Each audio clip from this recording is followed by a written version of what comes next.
afternoon, everyone. If everyone can please take their seats, we will call this meeting to order. And so it is 5:30, and we'll call our October 26th Tuesday meeting to order. Welcome, everyone. It's good to see a full house. I'll ask Madam City Clerk Aguilar if she can please take roll. Thank you, Mayor. Mayor Rachel Arizmendi. Present. Mayor Pro Tem Jean Goss. Here. Councilmember Edward Garcia. Present. Councilmember Kelly Creeves. Here. And Councilmember Robert Parkhurst. Here. Madam Mayor, you have a quorum. Great, thank you. And we'll ask Councilmember Garcia if he can please lead us in the pledge and inspiration. Please rise if you're able. Join me in the Pledge of Allegiance. I pledge allegiance to the flag of the United States of America and to the republic for which it stands, one nation, under God, indivisible, with liberty and justice for all. Thank you. So, as we all know, there's generally a month for everything. But as I reflect on last month, it was National Hispanic Heritage Month. And when I say the past month, it was September 15th through October 15th. So it was this, not a calendar month, but it was a 30-day recognition. And according to the National Archives, we celebrate Hispanic Heritage Month, September 15th to October 15th, to recognize the achievements and contributions of Hispanic American champions who have inspired others to achieve success. The observation began in 1968 as Hispanic Heritage Week under President Lyndon Johnson, and was expanded by President Ronald Reagan in 1988 to cover a 30-day period. It was enacted into law on August 17th, 1988. And I'll try to keep it short. I know there's a lot on the agenda today. We do have Senator Portantino here, and I know a lot of you want to hear from him. I did have a long monologue set, but I'm going to keep it short. As a Hispanic American, I think about my upbringing and what happened. And I grew up in an affluent neighborhood, but I grew up poor. And I had a perspective different than some people. But I will say that as we celebrate the achievements of other Hispanics and Hispanic Americans, I like to say that I'm grateful for those that were around me and helped lift myself up. I like to say I picked myself up from the bootstraps, and to some extent that's true. I went to a great university, got a graduate degree. I have a great job, and that's because we live in this great country of America, and I truly believe that. Thank you. Thank you, Councilmember Garcia. The next item on our agenda is approval of the meeting agenda. And do we have any changes, edits to the agenda? If not, do I hear a motion to approve? Move to approve. Thank you, Councilmember Parkhurst, second. Second. Thank you, Councilmember Garcia. All in favor, please say aye. Aye. Aye. Seeing none opposed, the agenda passes unanimously. The next item is approval for reading resolutions and ordinances. Vote of the City Council to read all ordinances and resolutions by title only and waive the reading in full. Do we have a motion to approve? So moved. Thank you, Councilmember Creeves. And I think I hear a second from Mayor Pro Tem. All in favor, please say aye. Aye. Aye. Great. Our next item is approval of the meeting minutes for October 12. Madam City Clerk, do we have any changes that were submitted to you or edits? We had the City Clerk's office received one submission for a change from Councilmember Creeves, and it did not change it did not have a significant change to the minutes, but they will be incorporated into the minutes. Okay. Do we have any other changes or edits to the October 12 minutes? Seeing none, do we have an approval to incorporate Councilmember Creeves' changes to the minutes? I move to approve as amended.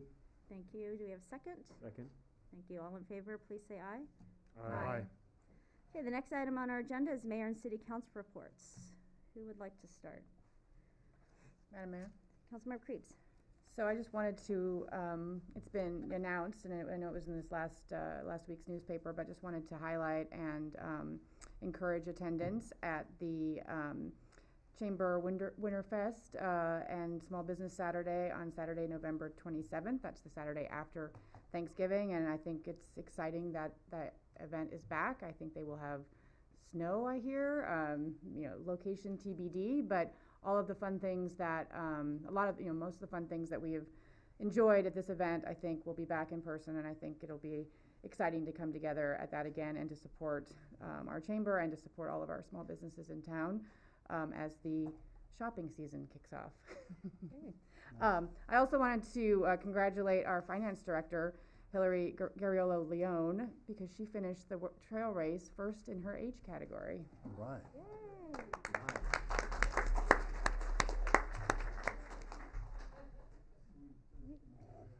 Madam Mayor, yeah, so on that note, I'd just like to report out a little bit about the Mount Wilson Trail Race.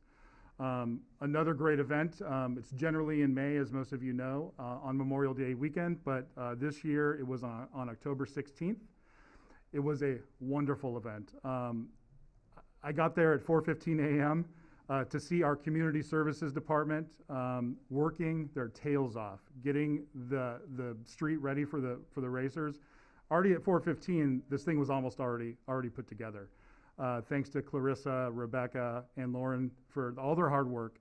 Also, the Mount Wilson Trail Race Committee, they were there as well, working very hard. We did have our city attorney, Alex Iragosian, also did run the race. Congratulations to Alex and Hillary. Yeah. My wife ran the race as well. And I just want to say it was a great event. We are going to have another one in May. It's coming up very soon, so we're looking forward to another great Mount Wilson Trail Race. Cool. Thank you, Councilmember Garcia, and I think you're just bragging you got up at 4:15 when I rolled on over like at 7 a.m., but that's nice. Who else would like to report? Madam Mayor? Councilmember Garcia, sorry, Parkhurst. It's okay. Well, you were there, I think you were there before 7 a.m. because I showed up just about the same time you did, and it was a little bit before 7. I wasn't there at 4:15, and it was an excellent race.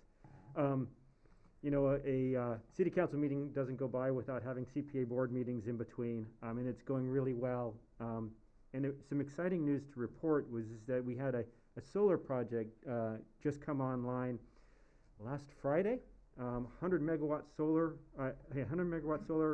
facility with a 50 megawatt battery energy storage. So local, it's just up in the hills, just east and north of here. And so that's providing us with clean renewable energy. And then also we had the Planning Commission, and we got an update there on bills SB 8, 9, and 10. And it was very helpful to get that background. Thank you. All right, thank you. Mayor Pro Tem? Yeah, just one thing to report. I had the pleasure of attending the latest Board of Trustees meeting for our library and got some good news. Library usage and patronage is up. It's very robust. And there was an update provided by staff on where the upgrades to our building are going, and that looks really good. When I know more details of it, I'm going to ask if we can get staff to make a presentation here at council in the near future.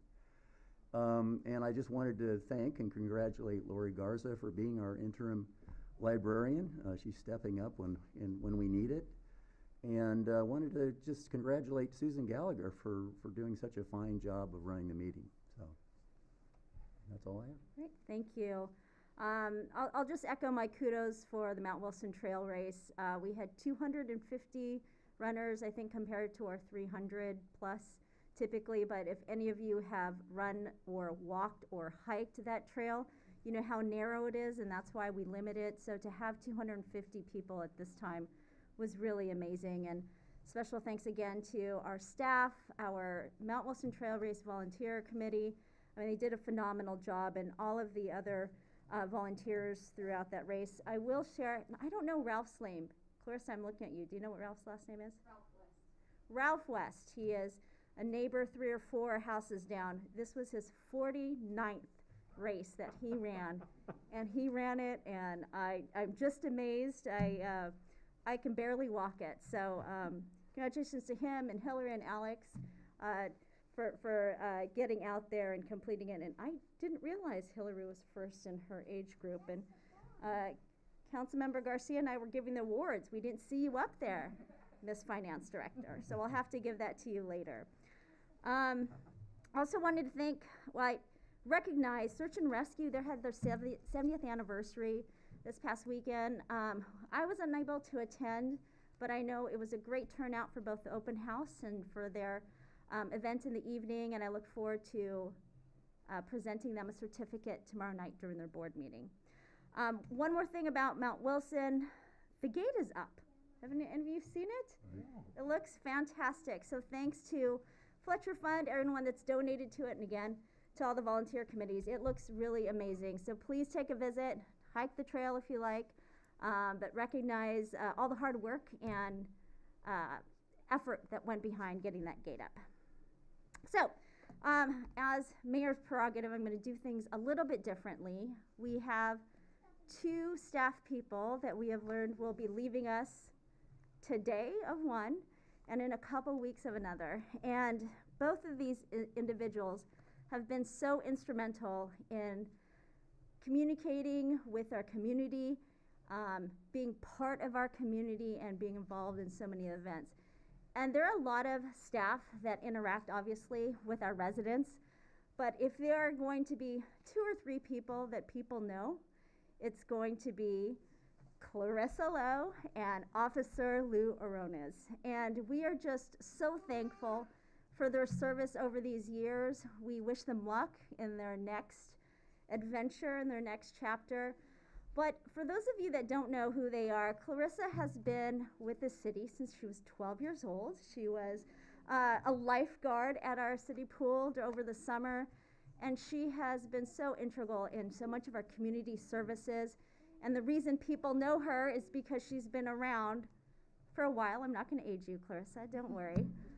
But also with Officer Lou, he really is our community engagement officer. So anytime you're seeing anything that is related to our police department and outreach and connecting, it's Officer Lou. And even when we came in this afternoon, he knew our Senator Portantino's deputy, and of course they're on first name basis and they know each other. It's because of their visibility, their connection with people and our residents. We are extremely thankful. We wish you the best of luck in your next chapter, but we hope you stay in touch. Officer Lou, I know we'll still see you in town because you will be here, but you will be missed in your uniform.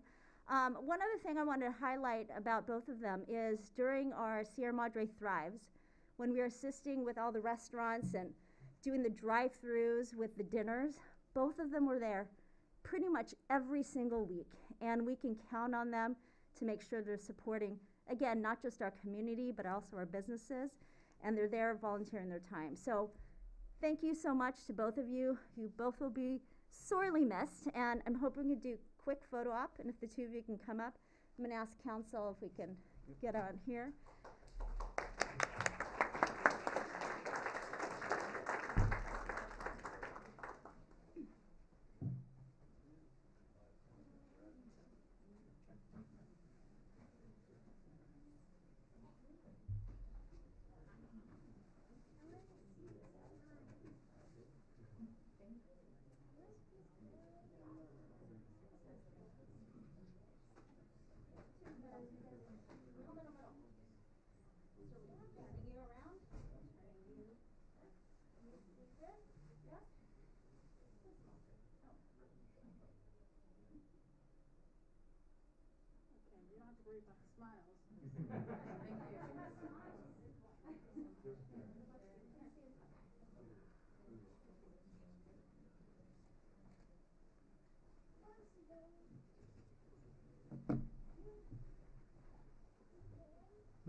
Okay, so moving on to the next item on our agenda. We're extremely honored to have Senator Portantino join us today. We asked him to share a little bit about what's going on at the state level. I'm sure all of you know that he is our representative here, and we're looking forward to hearing about him. You may not recognize him because he is really looking healthy, tip-top shape that he's ever been in.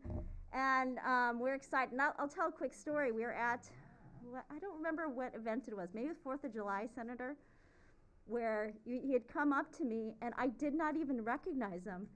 And he said something Portantino. I thought, is he a staffer of Portantino? I'm not quite sure who this gentleman is. But it's wonderful to have you today. I know we have folks that have a lot of questions, and hopefully you'll address them in your presentation and your remarks. We may have a few minutes for questions and answers, but we're also limited with this time, but we are so thankful you're here.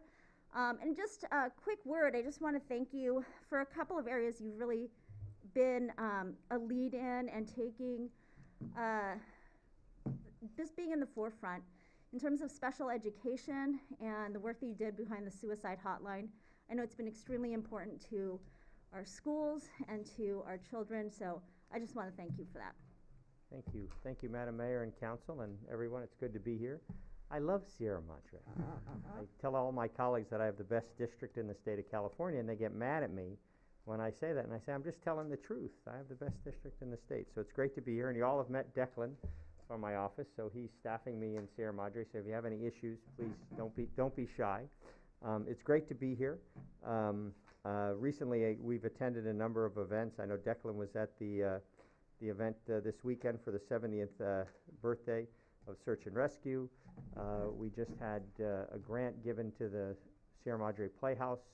AT&T asked me to nominate some nonprofits in the district, and I thought, given the challenges that small theaters have during COVID, that the Playhouse could benefit from that. I know Declan's been all over where I couldn't be. Just so you know, the 25th district stretches from Sunland to Hunga all the way to Upland, so it's 18 communities along the 210. And as you all know, on the 210, to get to Upland for a 6 o'clock meeting, you gotta leave at 3. So it is a challenge to get to all the cities all the time, but we try to do the best we can. This year, you know, that word unprecedented over the last 2 years has been used. I wish I had $1 every time I heard somebody say COVID was unprecedented. I could retire. But it truly has been something that none of us ever thought. Here we are sitting at a council meeting in 2021 in October wearing our masks, as we should be. But hopefully as we transition back to normal, we all can feel good about each other and feel good about how the community's rallied to help each other and support each other. And certainly when we talk about our school children going back to school, you know, they've had particular challenges. My daughter is 20, so she was of that year that lost her senior year of high school and her freshman year of college. And she'll probably get mad at me for saying this, but my wife and I, our biggest fear this year as a sophomore was, did she remember how to make friends? And so we had Parents' Weekend on Saturday, and my daughter actually introduced us to some of her friends. And that was the best part, because she made friends, and we were worried about that. So, you know, it certainly has been a challenge. I know, you know, the budget this year was good. We put, originally I had authored a bill to create a $5.6 billion parks and fire resiliency bond. I know fires are something the foothill communities worry about. Our environment is something we all should be worrying about. And the budget was so good that we were able to put all of the provisions of my bond into the budget, and including significant resources for the Santa Monica Mountains Conservancy, which you're in their jurisdiction. There's significant resources for drought-resistant projects. So what I'd like to propose, if the city has some drought-resistant projects or some other projects that would be germane to the Santa Monica Mountains Conservancy, this is a good time to ask your senator to help you facilitate those projects. So put your thinking caps on. A number of cities are giving me projects to go try to get the resources for. So drought-resistant, fire prevention, property acquisitions, this is the time. So don't be shy. Get them to Declan and we'll do our best. I know folks want to talk about housing. You know, one of the problems with being a thoughtful legislator is I get beat up by everybody. When I first got into politics, being thoughtful was prized. Now everybody wants red meat, and so there was a guy who put a noose on my Twitter the other day because he didn't think I was supporting enough housing, and then of course there are people who want to throw me out of the room because I voted for SB 9. And so I'll talk a little bit about housing. You know, trying to be thoughtful in California, trying to approach these issues with a big picture is my goal. As you know, over a decade ago, I opposed the dissolution of redevelopment agencies, and I lost my committee. I was, you know, pretty much ostracized. I was My speaking privileges were taken away, because I felt doing away with California's only economic development plan and a funding source for affordable housing without having a replacement was bad policy. And if we had not done away with redevelopment, I saw on your agenda today you're dissolving your redevelopment agency. Unfortunately, that's because 12 years ago the state dissolved redevelopment, and I stood up and said, don't do that, because it's going to have a ripple effect throughout our communities, and I think I was right, and I have the battle scars to prove it. AB 68 came along 3 years ago, and it said we were going to change the sociology of back houses, granny flats, ADUs. It used to be you had to live in the front house in order to build in the back house, and the reason why we had the owner occupancy requirement was because average people, the only asset they had was their home. And so we recognized that wealthy people have assets. Working people needed that second income potentially, or a place for grandma or grandpa. And so we made it a law that you had to live in the front house in order to develop the back house. Well, lo and behold, one of the San Francisco lawmakers proposed doing away with the owner occupancy requirement to corporatize ADUs, and I opposed AB 68. Now it passed and was signed into law. Now what AB 68 did is essentially end single-family residential neighborhoods by changing the law and corporatizing ADUs and allowing 3 properties or 3 houses on 1 property. That's important as we discuss SB 9, because everybody is looking at SB 9 as the end of single-family neighborhoods. It was really AB 68 that started it all. So when the housing conversations came along, I looked at it as a battle between Ronald Reagan and FDR. And I don't think anybody in this room even is old enough to know who Ronald Reagan or FDR is. Maybe Rochelle is old enough to know Ronald Reagan and FDR. But if you think about it, FDR thought that there was a role for government to play in doing what you want, directing public housing, directing resources, incentivizing housing.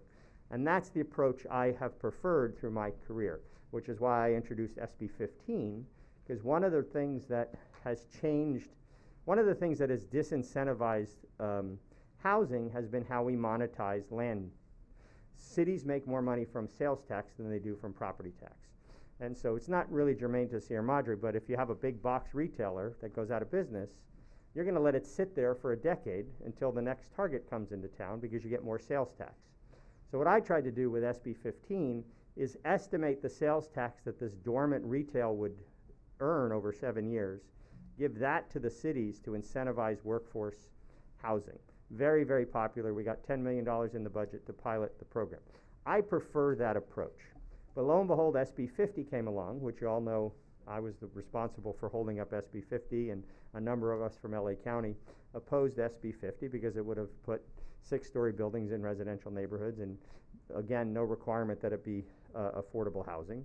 And so after AB 68 passed, and then SB 9 and SB 10 came along, I had 2 choices. I could pound the table and give a political speech that would mean absolutely nothing and vote against it. Or I could roll up my sleeves and say, how do I make it better, and have a seat at the table? Since the bill was going to pass, because it was authored by the leader, and you know when a bill is authored by the leader, it's going to pass, I felt it was more important to try to get amendments in the bill. Now, when they say yes to your amendments, you have to vote for the bill at that point. You can't say, give me what I want, get what you want, and then say I'm not going to vote and give a lame political speech. So had I given that lame political speech, all the folks who were mad at me would have said, oh wow, he gave a great speech and he voted against it. But then we wouldn't have got amendments. So let me talk you through some of the amendments. One goes back to AB 68 and the owner occupancy provision. Because the more we corporatize housing, the more it hurts folks in this room, the more it hurts folks who this is their asset. So we raise the minimum year that you have to be an owner occupier to 3 years. So that means somebody can't just buy a property and develop it. The owner has to be the owner and occupier for 3 years. That's a significant change to that bill. I was able to get that in SB 9. We were also able to put historic preservation for residential homes and neighborhoods in the bill. Originally, going back to SB 50, only historic commercial properties were recognized. And so I worked with the city of Pasadena, and I took their historic preservation language and made sure that that was included in the housing bills going forward. Again, I think that's a significant improvement to SB 9. And then I was also able to get an intent letter from the author for equestrian properties. Along the foothills, there are a lot of equestrian properties. Again, I don't want to change the sociology and create an incentive to turn an equestrian property into a 4-unit property. So I was able to get that. And then finally, the definition of transit, and this was something that La Cañada brought forward, how we define transit along Foothill Boulevard. I was able to get a narrower definition of transit in the bill. So the fact that they said yes to all of those things, I felt, even though some folks would be mad, that it warranted a yes vote. Now, what I find funny is there are some folks who were playing political games who were going to go yes on the bill because they believed in it, who then went no on the bill because they wanted to score political points with folks because they thought it would, you know, they'd have a difference of a vote with me. And then there were other folks who were going to be no on the bill, who then used all of the amendments I got to justify their yes. So the short end of the story is, when you're thoughtful and when you try to be pragmatic and you try to make something better, sometimes people get uncomfortable. And so the reason why I wanted to be here with at the mayor's invitation is I wanted you all to hear that from me. One of the reasons why we haven't put this pen to paper is because it's a long story. I always say when you have a story to tell, it's hard to put in 500 words and people don't get all the nuances. So I felt it was important for you to hear from me. SB 10, on the other hand, there was no negotiating with the author of that. It was take it or leave it. It was, you know, what I didn't like, one of the provisions was if a city has a local ordinance to overturn housing, then so SB 10 was being billed as permissive, that cities could choose to do it. But if the cities do an initiative to overturn something, then you lose the permissiveness. And again, going back to my experience on the La Cañada City Council, there was a development where that was inappropriate and the citizens overturned it. That would trigger the loss of discretion. And so SB 10, there was no path to getting improvements to it, so I voted against SB 10. I spoke about SB 45, which was my parks bond, which I think really get your projects, see what you've got in your portfolio, and we'll try to get money to pay for it. As the mayor said, mental health issues are very important to me. I lost an older brother to suicide, and what I learned in the aftermath, you know, you have your music in the park during the summer. La Cañada has a similar program, and after my brother took his own life, so many people came up to me and shared their own personal story about an aunt, a brother, a son, a nephew, people that in a million years I never knew were touched by mental health and suicide. But once I joined the club that no one should be part of, the Survivors Club, people were comfortable coming up and talking to me. And so I've worked in the mental health space ever since. I learned a lot through my brother's bout with depression. We put the suicide hotline prevention number on student IDs in California. And what that does is it stimulates a conversation. We'll all go to a party and we'll talk about our cholesterol, we'll talk about our weight, we'll talk about other things, but we won't talk about a son or daughter, you know, battling bipolar or depression or anxiety. And we have to get it out of the shadows. We have to be able to have these conversations so people get the help that they need. And that's one of the things that I try to do and why I talk so freely about it. There was a flaw in education code that said, if you have a sprained ankle, that's an approved absence from school. But if you're home because you have anxiety and depression, that's not an approved absence. So imagine being a 15-year-old who's home because of anxiety, wondering if your teacher is going to accommodate your absence because it's not considered approved. And so I did a bill to make mental health and physical health be treated the same way, and the governor signed it this year. So that's SB 14. I felt that was important for our kids as they went back to school. And it was an urgency bill, so the day the governor signed it, it became law on that moment. Most bills don't become law until January 1, but that's the law of the land. SB 224, who has teenagers? Some of you have teenagers. Some of you have had teenagers. We know that teenagers can be quite great advocates when they don't know what they're talking about. Imagine how armed they would be when they know what they're talking about. And so we created a mandate to create a curriculum to teach age-appropriate mental health as part of health class in our high schools. And that way these teenagers can be advocates for themselves and their peers. One thing I've learned, my daughters are 10 years apart. I have a 30 and a 20-year-old. The world changed in that 10 years. Today's kids are a lot more nurturing, a lot more helpful and supportive of their peers than I've ever seen teenagers before. They care about each other. They love each other and they protect each other. So let's give them some mental health class as part of health class so they can be more prepared to be peer advocates. And so that was SB 224, which the governor signed into law.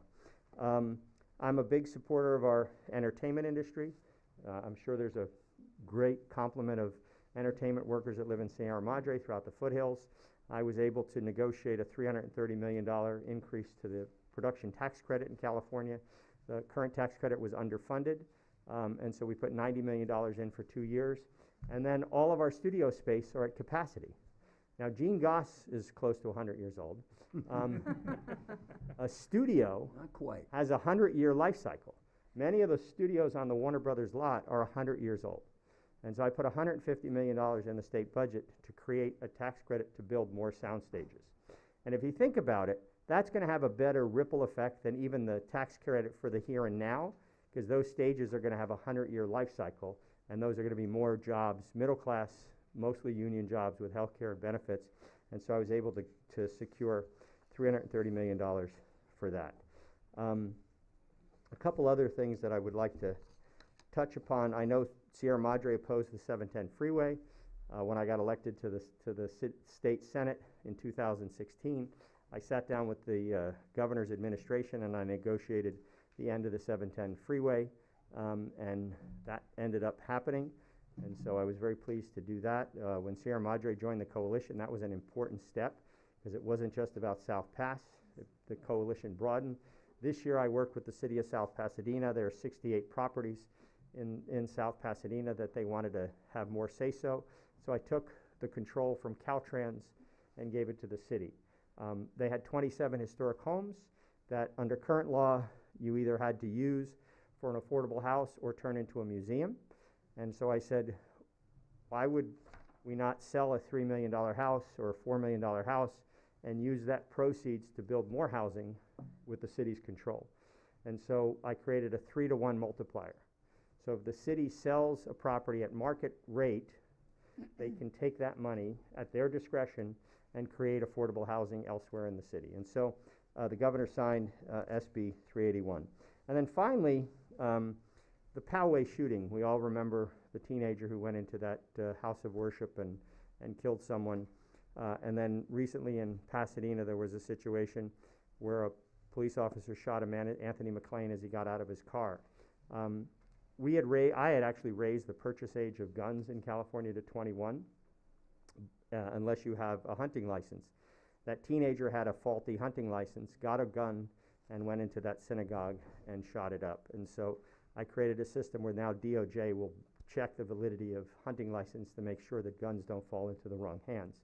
As far as the Anthony McLean bill goes, we had changed state law to say that if the police shoot an unarmed person, the DOJ can do an independent investigation. Unfortunately, with Anthony McLean, they're arguing about whether there was a gun. The family says there was no gun, the police says there was a gun. And so because they're arguing about the presence of the gun, there can't be an independent investigation. And so what my bill says is, if there's a credible argument, there can be an independent investigation. And so the governor signed that. And then finally, as we deal with police, as we deal with prudent reforms, as we deal with what we as a society should be doing to increase better community policing, better, more sensitive situations. There was a case where a police officer was not trained with an autistic suspect and ended up tasing that person, and that person died because they weren't trained.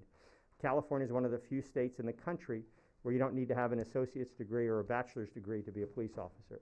And so working with Assemblymember Reggie Jones Sawyer and the California Police Chiefs Association, we came up with the idea to create a curriculum for police officers and raise the age that you have to be 21 to be a police officer in California. If you have to be 21 to buy a gun, you should have to be 21 to be a police officer.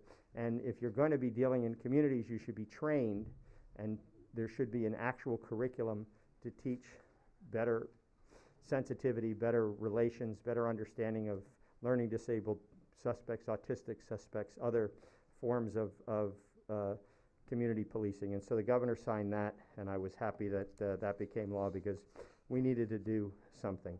There's been a host of fire bills that are in. I'm not going to go through the list because I've been talking too long.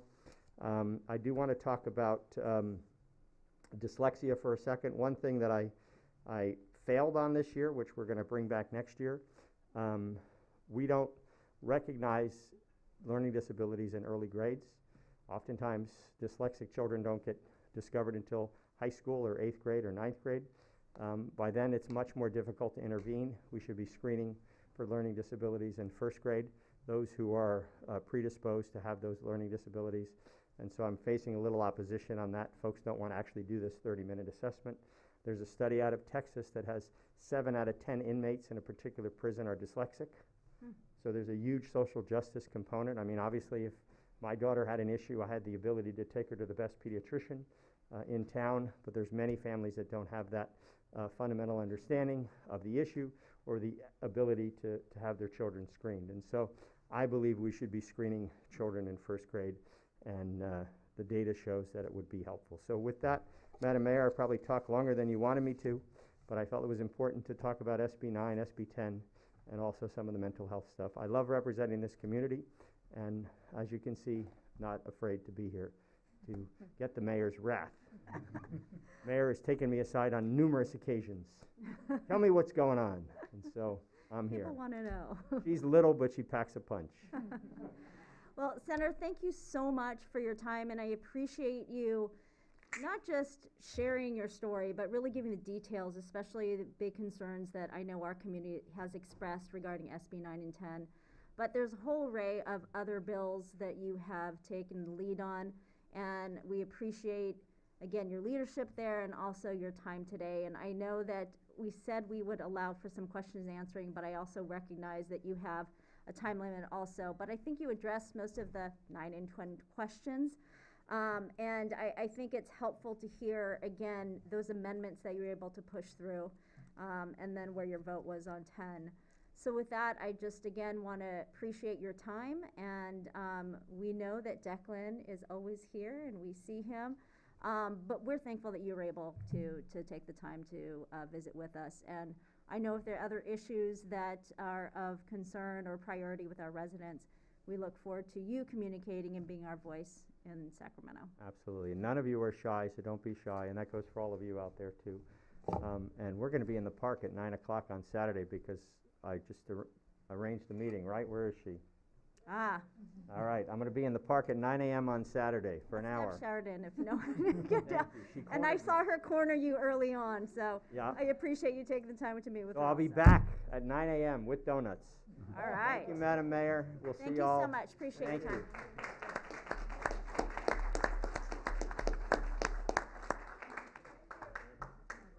Okay, so we'll move on to the next item.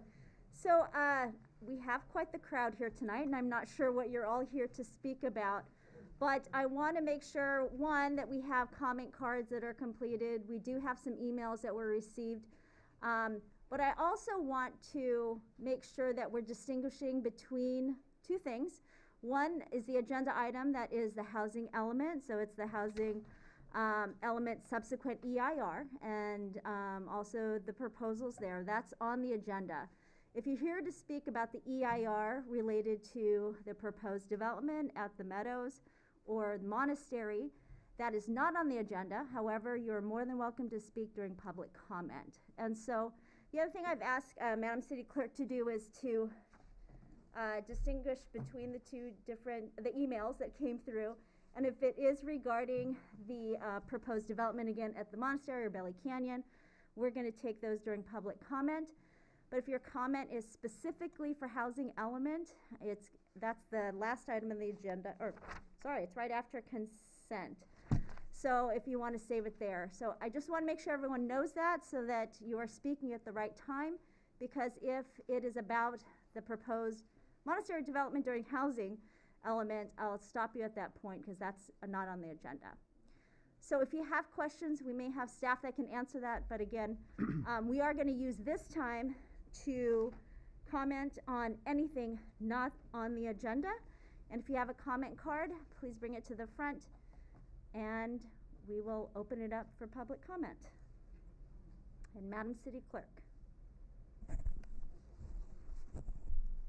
There are a number of cards received for items not on the agenda. The first is from Katrina Hitztuff. Thank you.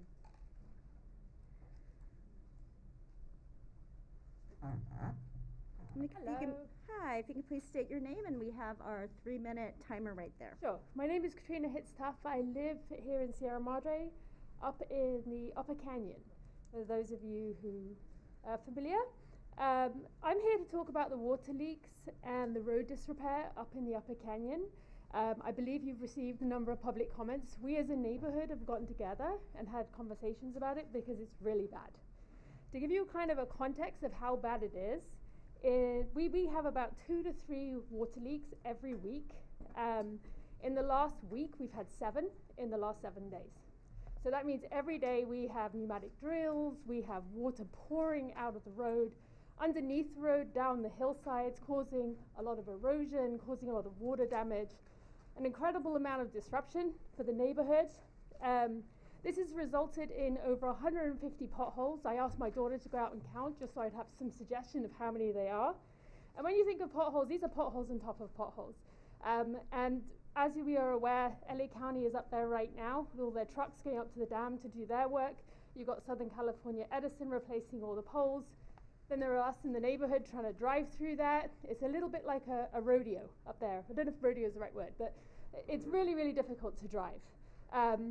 And the other thing that happens is we have a lot of mud that's flowing down the road.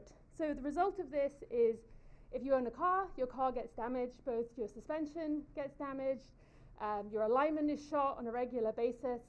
I was actually asked by my mechanic what on earth I was doing with my car because he thought maybe I was doing off-road racing, which I'm not.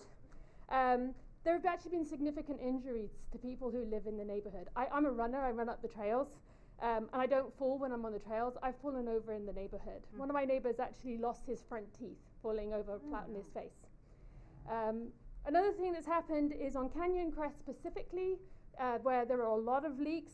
What's happened is the water is eroding underneath, and it goes down to the lower canyon. So you have significant erosion there. We're seeing the hillside disappear. We're seeing the damage up close and personal.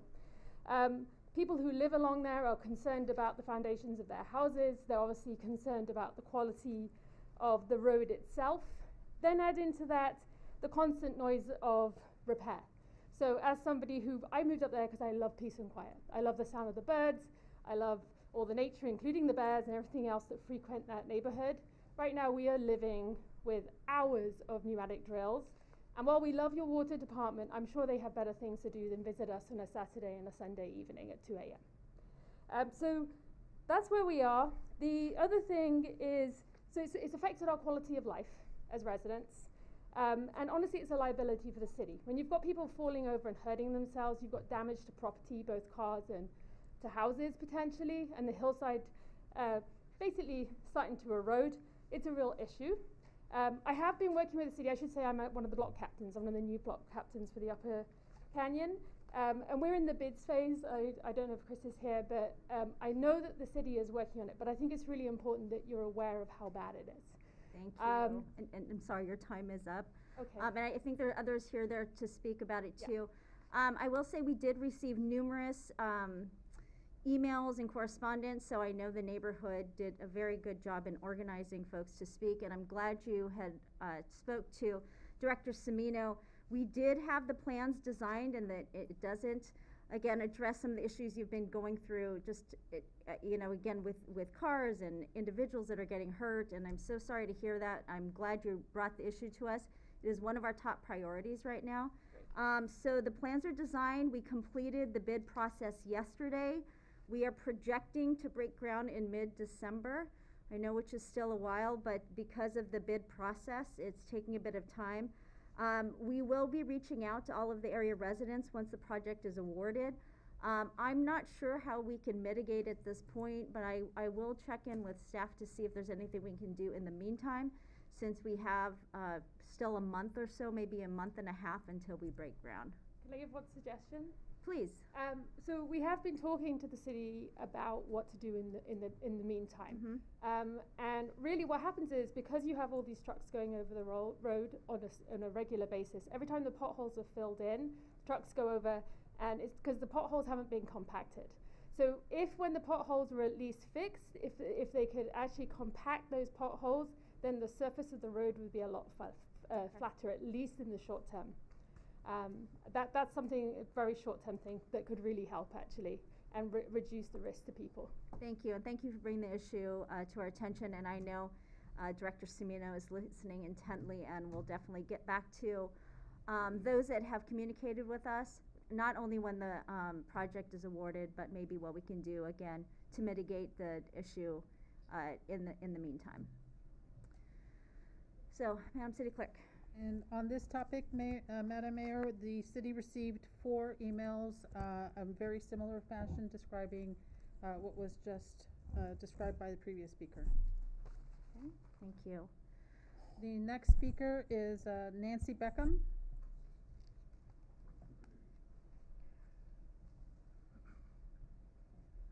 I'm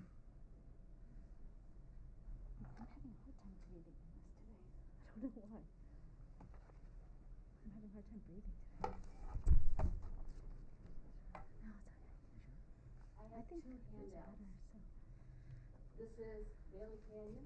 We can go ahead and give it to Madam City Clerk. But I have to show her how it works. Oh. I have to show you how it Thank you. works. This is the Bailey Canyon Road coming down to Carter. Okay, This is where Carter begins. So they go like this, thank you. okay?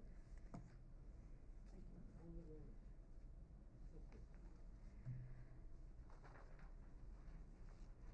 Are those easier to breathe in?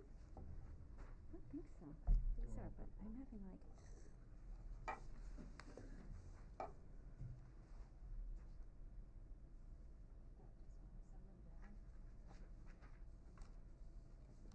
You can go ahead and start, Ms. Beckham. I beg pardon? You can go ahead and start. Well, I can't, because you need to have it in front of you. Okay. Because I need to apologize to you, because I actually presented some information about this before, and I was so wrong because it's so much worse. And that's why I'm coming to talk to you again tonight.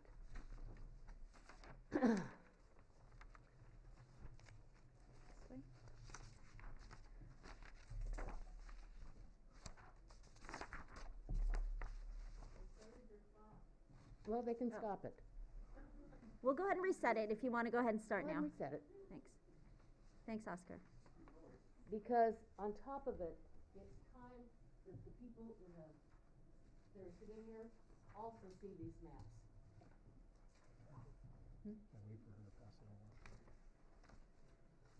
So, Ms. Beckham, I'm going to ask if you can go ahead and present, and you can have those passed out while you're speaking, please. Okay? Thank I you. can do.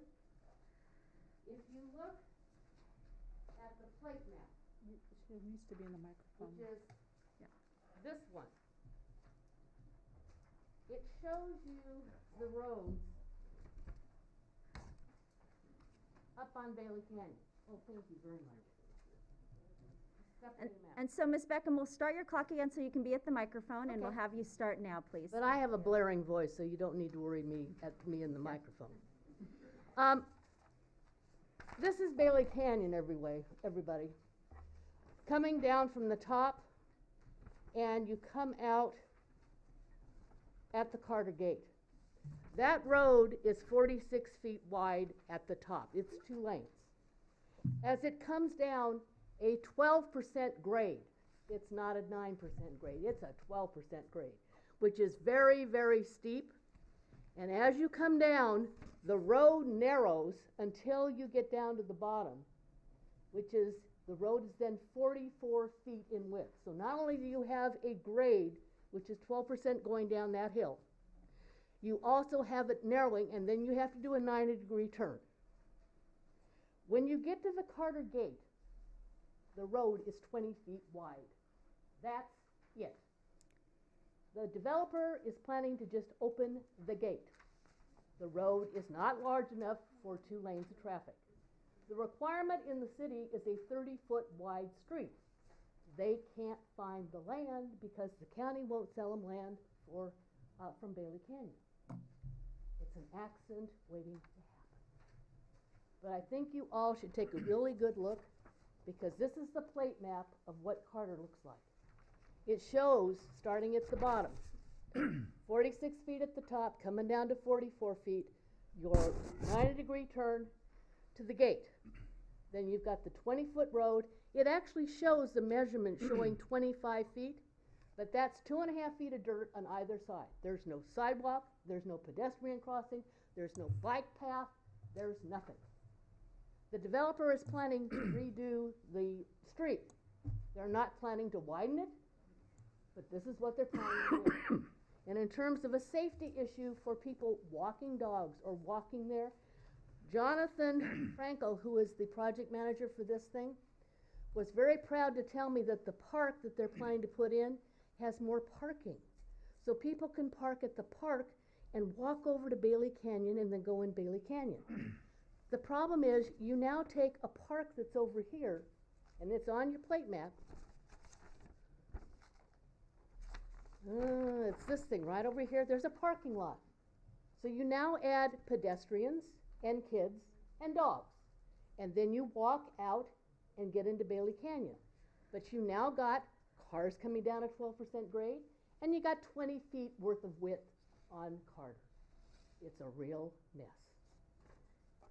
Thank you for listening. I didn't know about the 12% grade. I didn't know about the narrowing of the street 46 wide down to 44. I did know about the 20 feet at Carter. Any questions?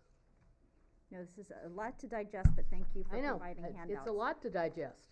Thank you, Ms. And Beckham. sad thing is, the developer knows it. Jonathan Franklin knew it when I talked to him. And he said, well, we can still do something. I said, how? He said, I don't know, we're still working on it. Thank you, Ms. Beckham. You're welcome.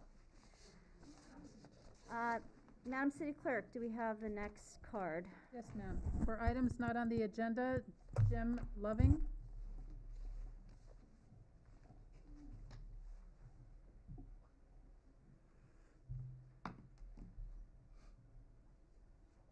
Hello, I'm Jim Loving.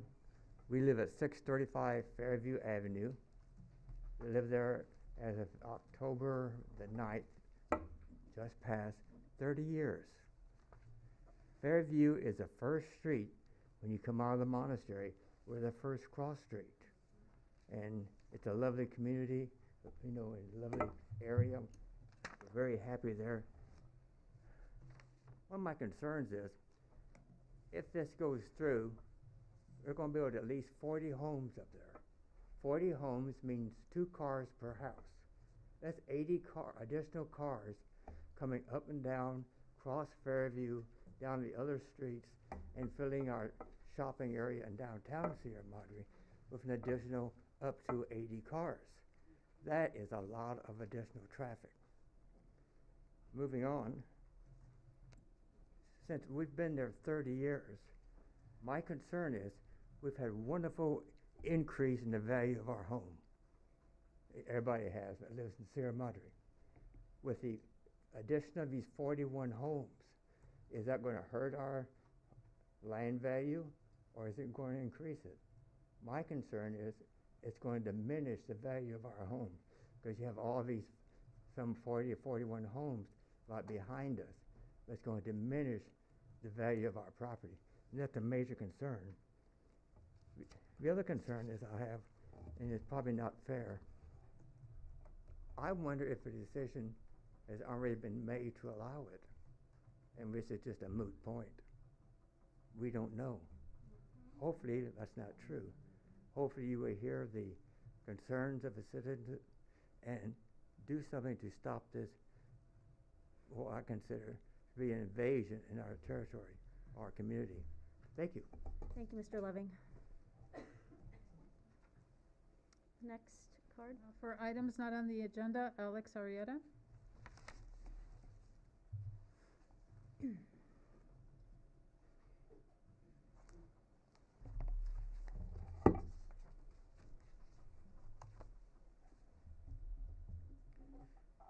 Good evening. Wanted to talk about the water situation. As you're aware, Alex Arietta, 645 Edgeview. Governor Newsom has recently expanded the drought. I'm sorry, Mr. Arietta, can you please put your mask back on?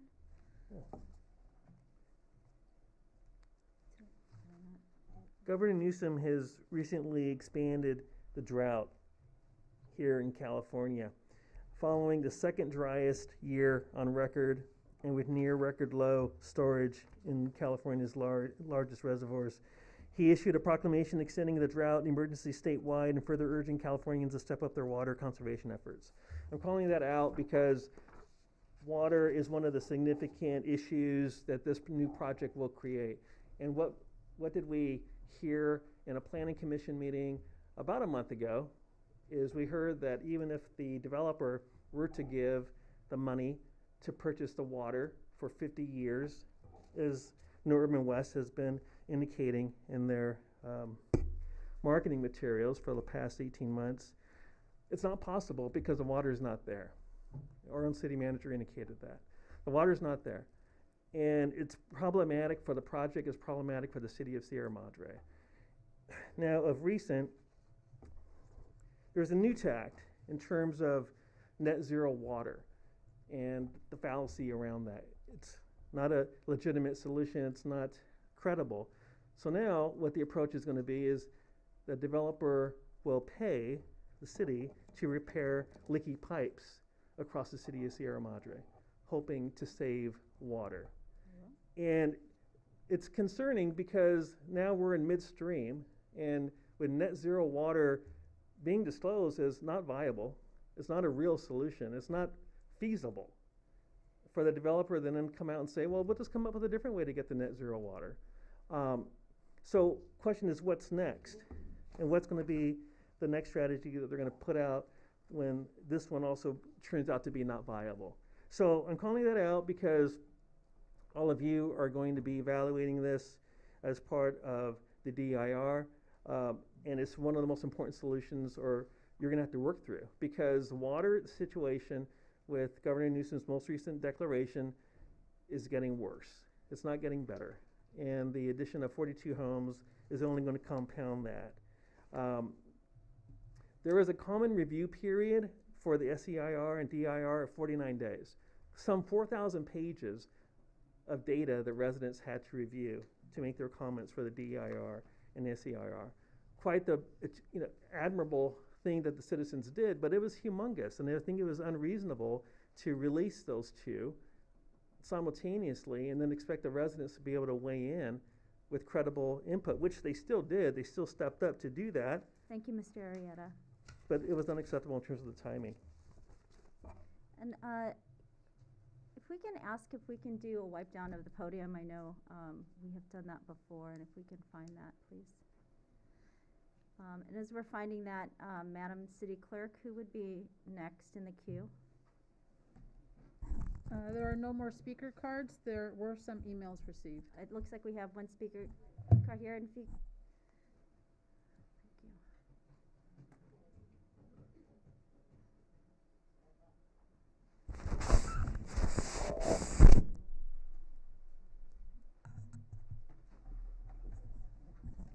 Mr. Tom Arndt? no, that came down. Apologize for being a little bit late. I just wanted to see if I can get an update from you. Last June 28th, I turned in a proposal for the crosswalk at the post office. And Gene had said, Mr. Goss had said, that it's been passed out amongst the council. And I haven't heard anything, and I'm sure you have other things that are important as well. But I was wondering what you guys have come up with, and what your opinion of the proposal I made, and so forth, to try to prevent people from getting run down. The cars continue to go around the side, and when you're in the crosswalk and so forth, and zoop through, and when someone gets hit, it's going to be a nightmare for the city. And I know, Mrs. Mayor, you thought about getting a blinking red light for when you press the button, blinking red light comes and they have to stop, otherwise they're going through a red light. So I'm wondering where you guys are with my proposal and so forth, and the drawings I did, and what it is now and what it could be. Have you given any consideration to it? Thank you, Mr. Arndt. And I can, we have received information. I will say that the red blinking light is not an allowable type of sign that I learned. So, but we can get back to you on what you had proposed. And I think we received a mail from you, so we'll see how we can connect back with you. I gave it to Jim and Mr. Goss, and he passed it out to the. Oh, hi. How are you? Now, Thank you, Mr. Arndt. Can Okay. I just respond real quick? I would really appreciate hearing from you. Thank you for that. You did, we've seen it. I'm gonna talk to staff about it real soon and try to get it into an agenda here in the near future. Okay. But, we do take you seriously, and the ideas are worth discussing, certainly. Thank you very much for all the time you guys all put in to making this city one of the best in California. Thank you, Mr. Arndt. You're welcome. Okay, do we have another card? Looks like we have one more. I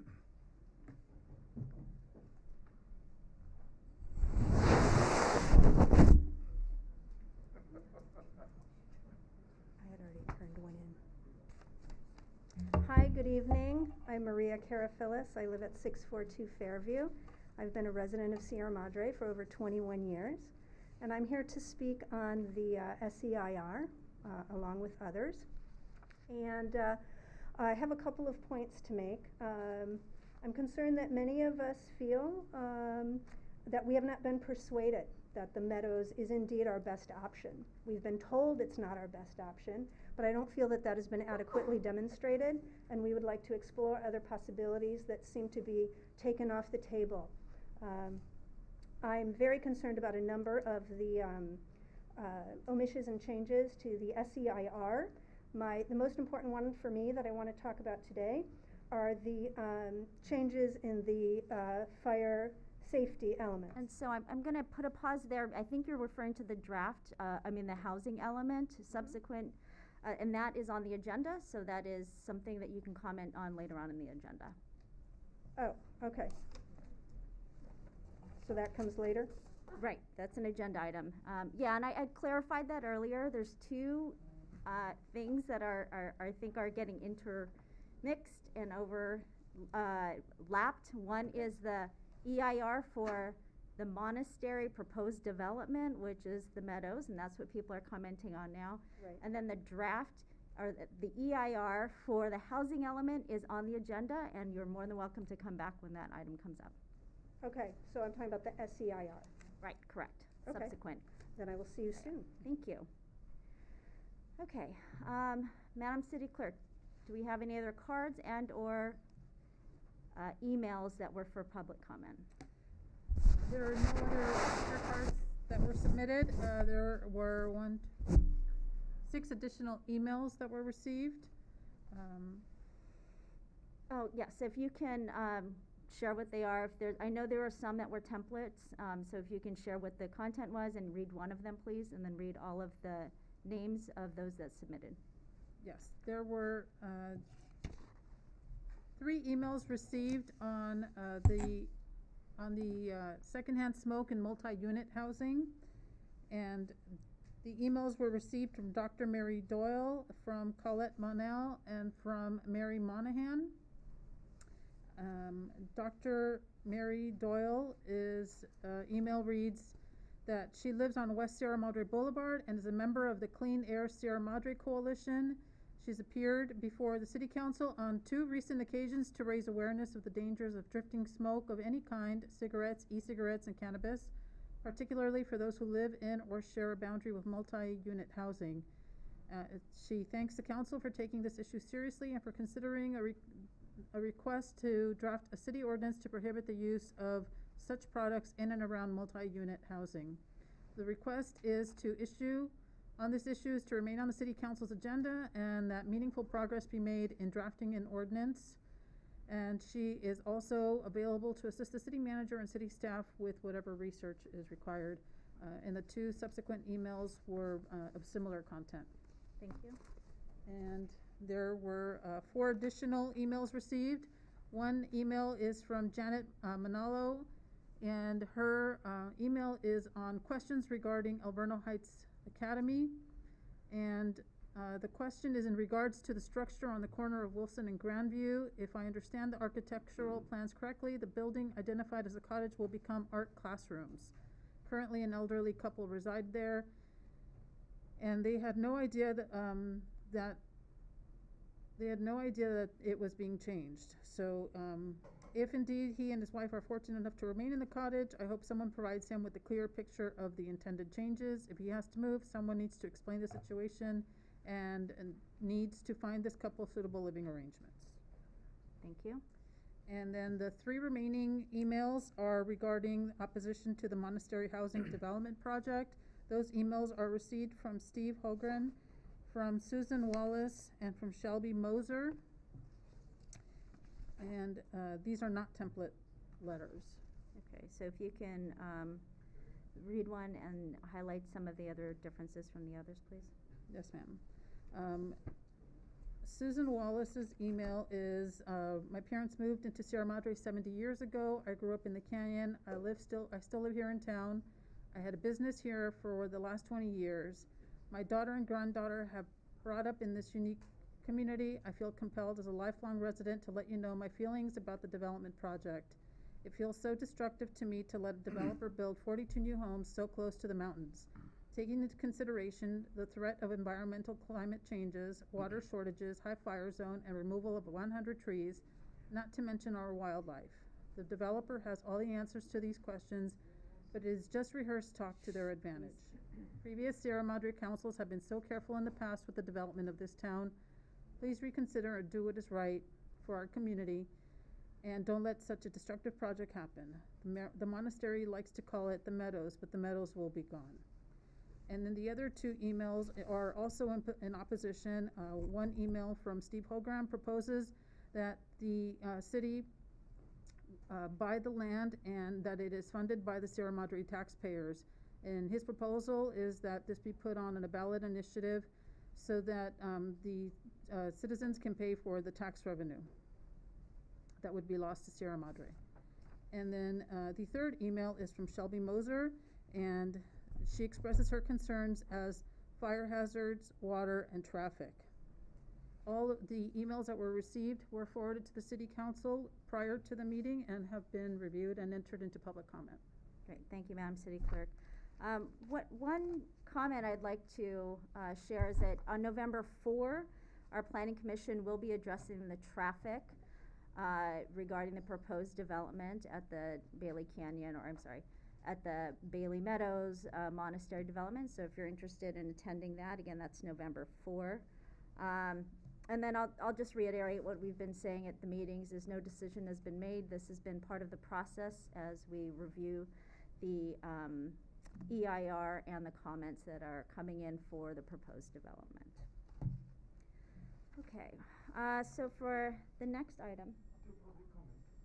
Oh, one more public comment? Mr. Gordon. From the sublime to the ridiculous, David Gordon, president of the Sierra Madre Playhouse, wishing to inform everybody that next Saturday, Halloween, we will be showing Monsters vs. Aliens, a Mutant Pumpkins from Outer Space. I expect every member of council to be there to give them insights into current controversies. The showings will be at 2 o'clock, 3 o'clock, 4 o'clock, 5 o'clock, and 6 o'clock, and 7 o'clock, every hour. You could hardly miss it. Admission is free. Donations will be welcome. Thank you very much. Thank you, Mr. Gordon. I don't think I've ever heard of that title before, so that sounds interesting. It's thrilling. You've seen it, Councilmember Parkhurst? Okay. Okay. So moving on to the next item on the agenda is action items. We have our consent calendar, and Madam City Clerk Aguilar, if you can go through the consent calendar, please, and present accordingly. Thank you, Madam Mayor. Before the City Council for consideration are 4 items on the consent calendar. Item number A is consideration of resolution 21-62 approving certain demands, and it is recommended that the city council approve payment of city warrants in the aggregate amount of $447,770.99, Sierra Madre Library warrants in the aggregate amount of $2,751.96, and payroll transfer in the aggregate amount of $441,393.80 for the fiscal year ending June 30, 2022. Item B is consideration of cancellation of the November 23rd and December 28th city council meetings. It is recommended that the city council approve the cancellation of the regular city council meetings of November 23 and December 28, 2021, and direct staff to pay all necessary expenses during that time. Consent item C is consideration of award of contract for water treatment granular activated carbon replacement. It is recommended that the city council award a contract in the amount of $151,200 to Carbon Activated Corporation for the replacement of virgin carbon in the lead granular activated carbon treatment vessels to be completed in November 2021. And finally, item D is the dissolution of the successor agency to the Sierra Madre Community Redevelopment Agency, and it is recommended that the city council receive and file the report regarding the dissolution of the successor agency to the Sierra Madre Community Redevelopment Agency. That concludes the report, Madam Mayor. Thank you, Madam City Clerk. Do we have any questions on any item on consent from the council? Any questions on item A, item B, C, or D? Okay, seeing none, we'll open up consent calendar for public comment. If you have a comment on the consent calendar, please make your way to the podium. Seeing none, we'll bring it back for discussion. Move to approve. Thank you, Mayor Pro Tem Goss. Move to approve the consent calendar. Do we have a second? Second. Thank you, Councilmember Parkhurst, for a second. Do we have any further discussion? Seeing none, all in favor, please say aye. Aye. Motion carries unanimously. Okay, the next item we have is our public hearing, and this is the consideration of Resolution 21-59, adoption of the 2021-2029 housing element update, including land use, safety, and circulation elements update, general plan amendment, and consideration of Resolution 21-60, which is a certification of the subsequent environmental impact report. And I believe Madam Senior Planner Lynn will be presenting on this item.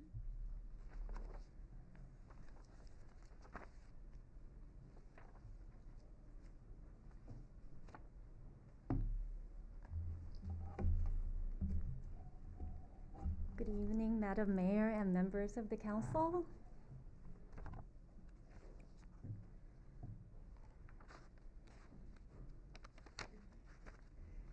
We will be reviewing the General Plan Amendment 21-03 for the adoption of the housing element for the sixth cycle, including the land use element, safety element, and the circulation element, and the certification of the subsequent environmental impact report.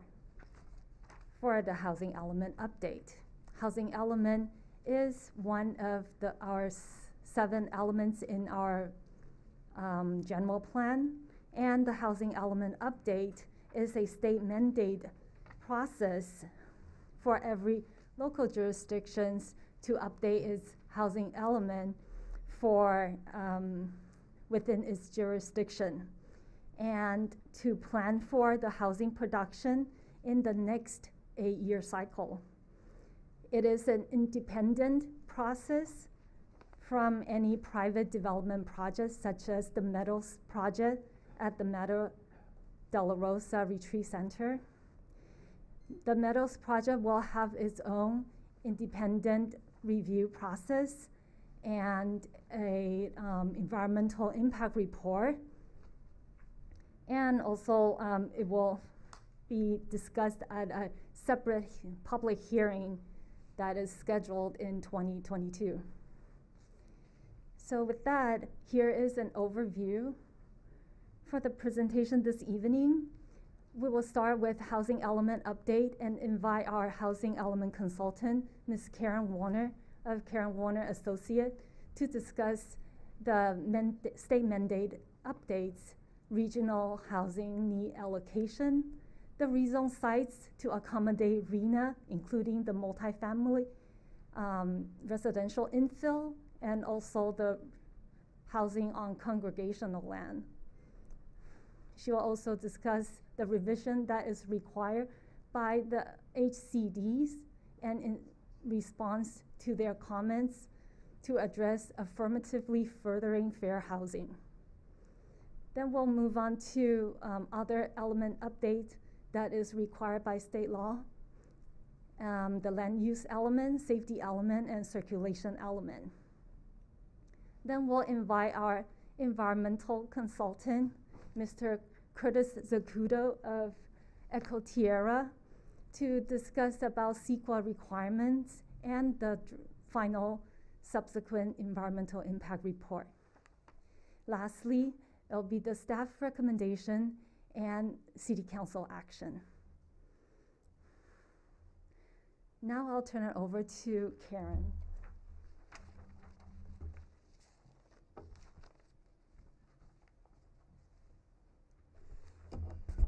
Good evening, Madam Mayor and members of the council. It's nice to be back. I think it was February when we were before you before.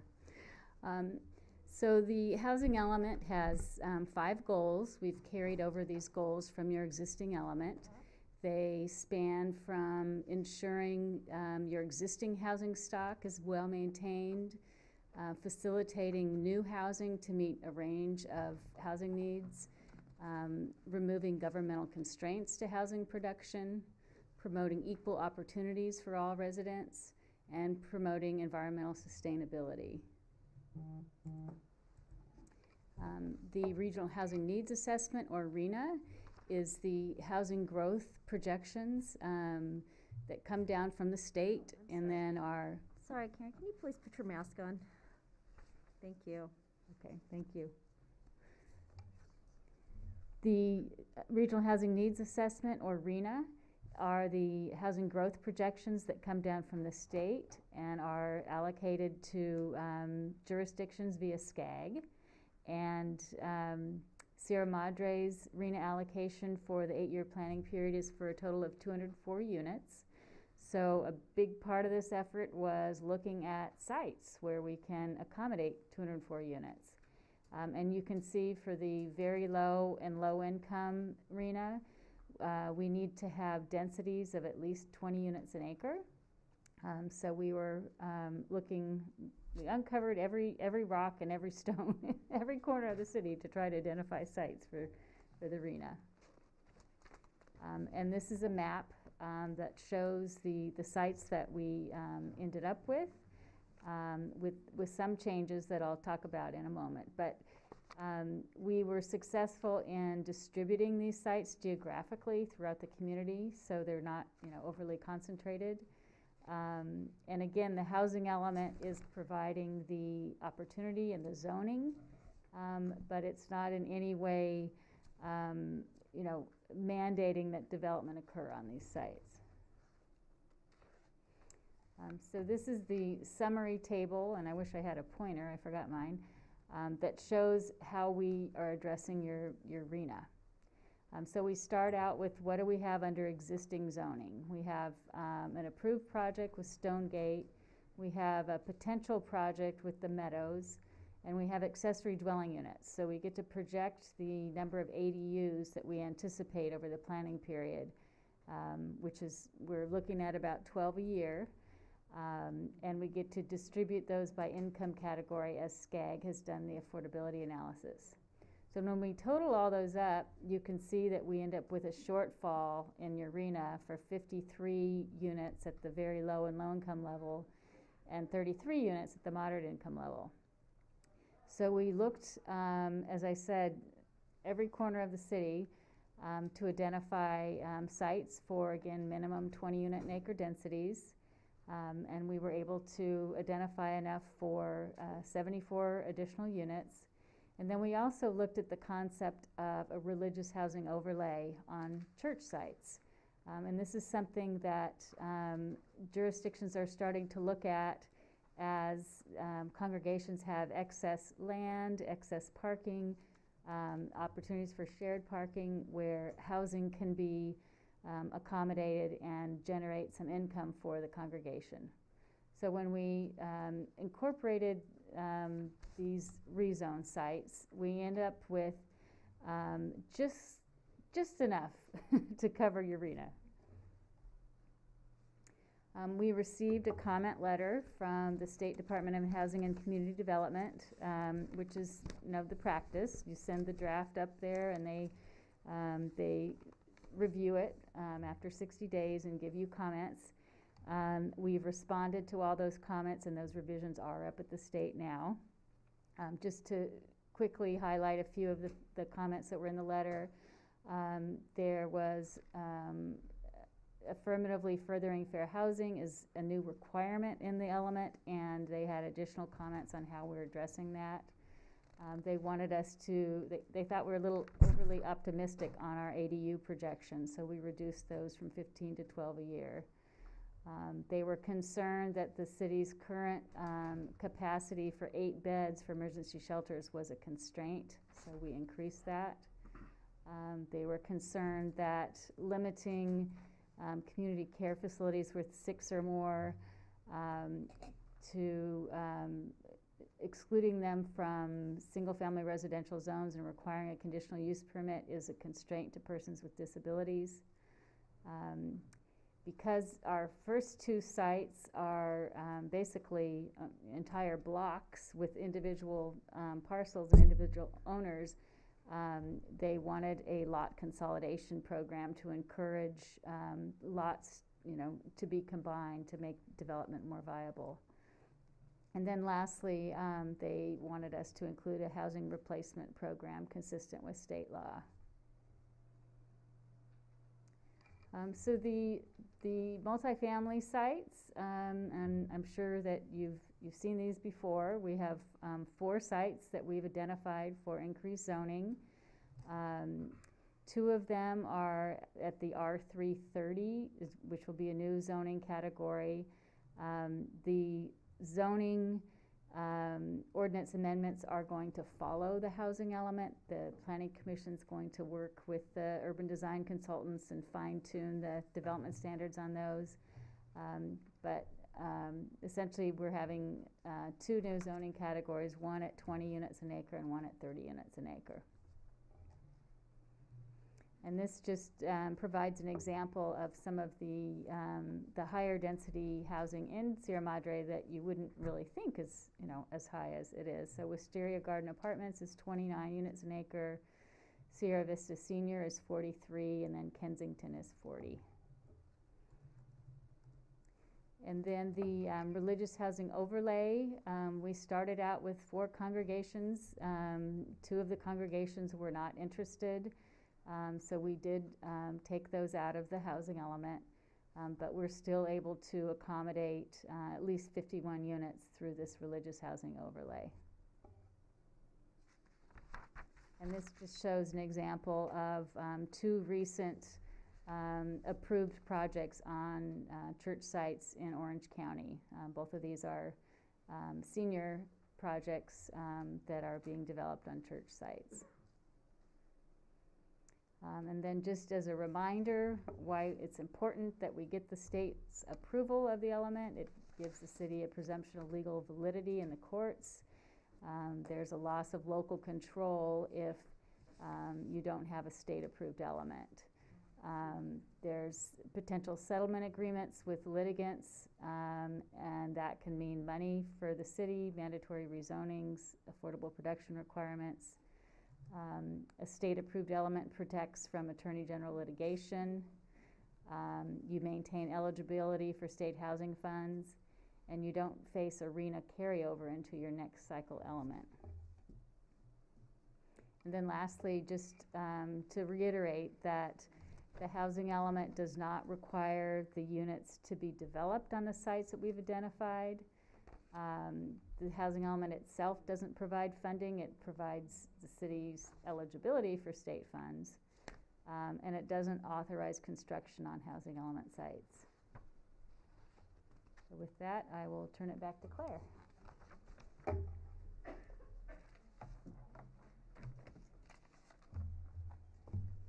So in conjunction with housing element update, we are also required to update our land use element that we're updating to include existing land use and development patterns. We have to amend the land use category to include the residential high density at 20 unit per acre and 30 unit per acre, which are represented as RH20, RH30, and develop a new map designation RHO for the religious housing overlay. The update also included a new objective that allows religious institutions to carry out their missions by supporting the provision of affordable housing on congregational land in conjunction with the continuation of the existing religious use. There's 4 policies underneath that to help the objective to establish a religious housing overlay zone to allow for housing by right with a minimum of 50% rental unit at affordable income household or a minimum 90% of ownership unit in affordable income households. It also has pre-approved development concessions for parking, height, setbacks, and open space to facilitate the use of the overlay zone. It supports collaborative partnership between religious institution and affordable housing developer, and assist in assessing the affordable housing fund. It also will encourage adaptive reuse of existing building on congregational land for residential use. So here is the proposed land use map with Bethany Church removed. We now have 6 sites to be updated in our land use map.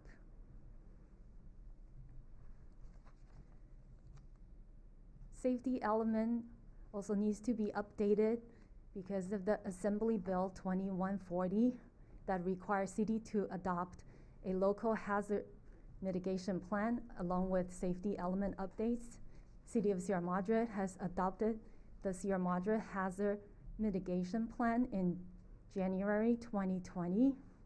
So the safety element, the revisions in the safety element are in line with the local mitigation plan.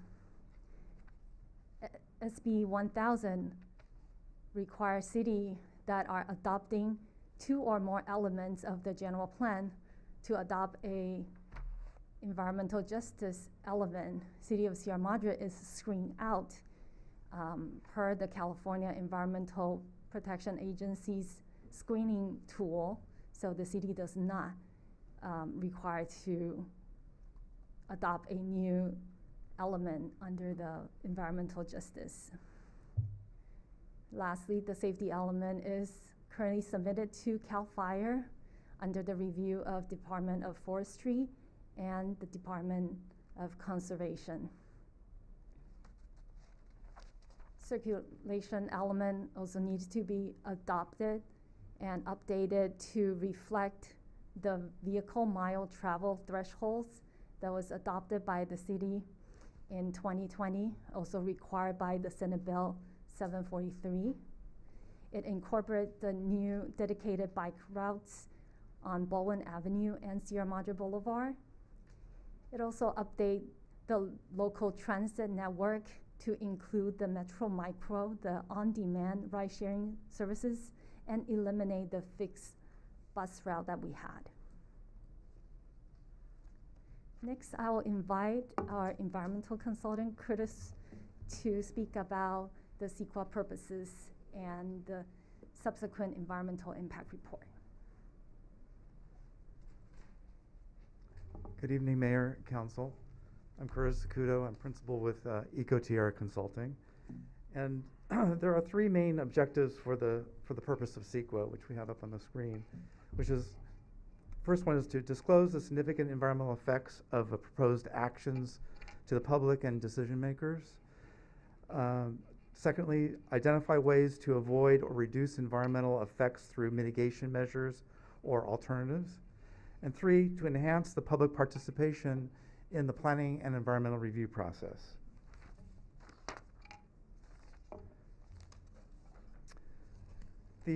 As previously identified and discussed, the 2021-2029 housing element required the update for the land use element, the zoning code, zoning map, safety element, and circulation element. Back in 2015, the city did a comprehensive update of the general plan and prepared an EIR for that. We have prepared what we call a subsequent EIR that tiers to that 2015 general plan EIR. The subsequent EIR discusses any pertinent new information or changes from the 2015 general plan update and EIR. And such changes are the updated elements that we've just mentioned, and as we mentioned also that not all the elements of the general plan have been updated. So the draft EIR was circulated for 49 days between August 3rd and September 21st, and just want to note that the statutory requirement is 45 days. The final EIR includes comment letters and responses to those comments, revisions to the EIR, and a mitigation monitoring program. During that public review period, 30 comments were received. Only 16 of those 30 comments really actually addressed the subsequent EIR. Of those 16 comments, only one public agency, Caltrans, submitted a comment letter, and essentially they were just in agreement about the VMT changes in the circulation element. And finally, the remaining letters were all from private citizens, and all comments that were submitted received comments as part of the final EIR. And I'll turn it back over to Claire.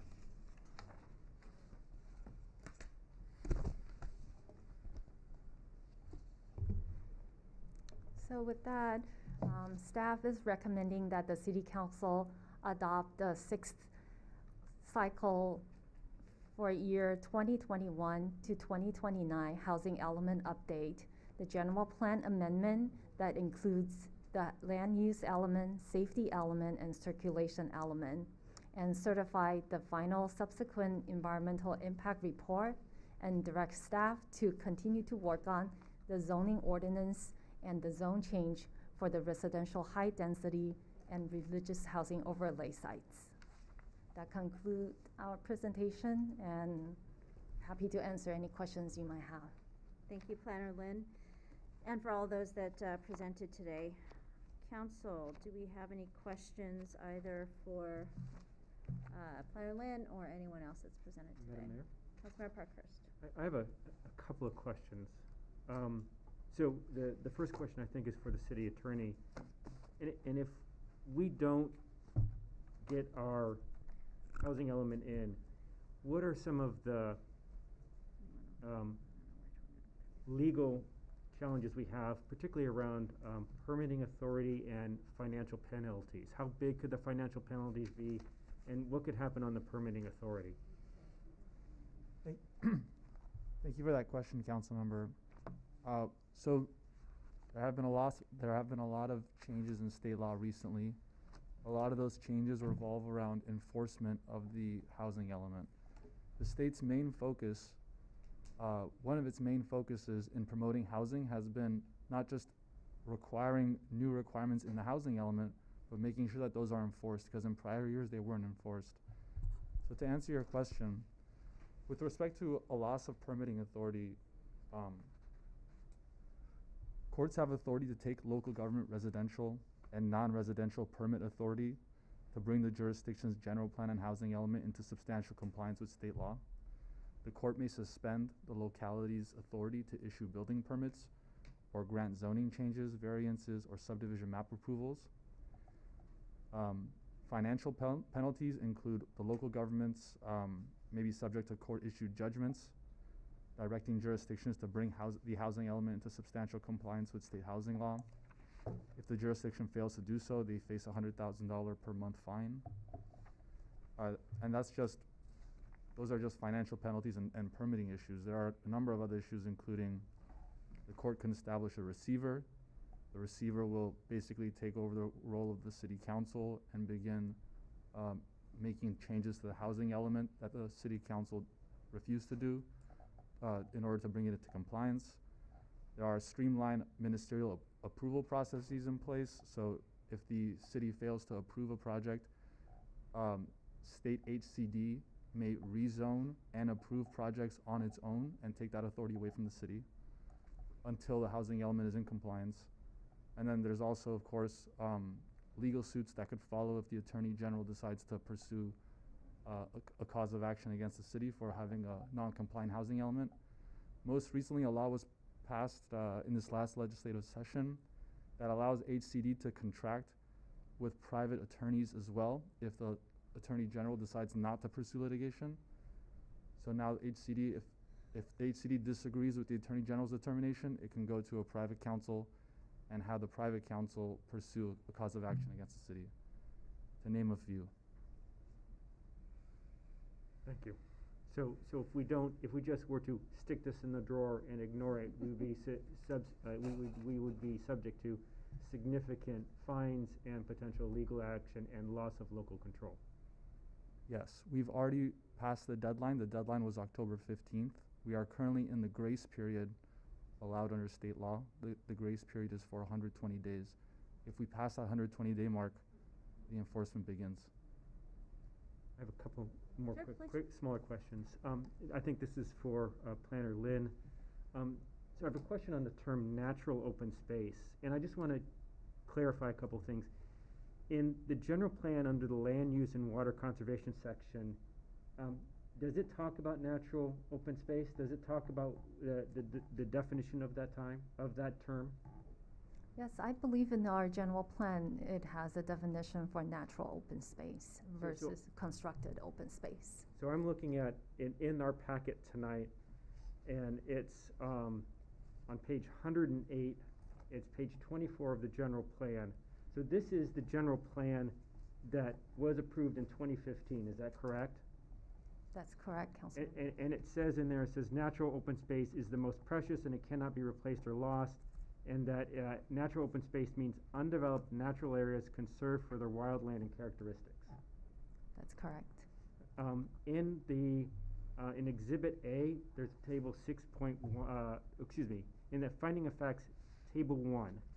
It talks about the project building statistical summary. And in this table, it has lots of different land types in it. And natural open lands is one of them, 485 acres, I think it is. Is the property, the meadows, part of those 485 acres in that category? I don't have the chart, but I believe it's not included in that. Okay. Thank you. Then I have two small questions. So in the resolution, in section 2, there's a term in there towards the end. Let me try to find it quickly. There's a term that says there, and I think it should be they. I know that can't be changed because of it was already issued, and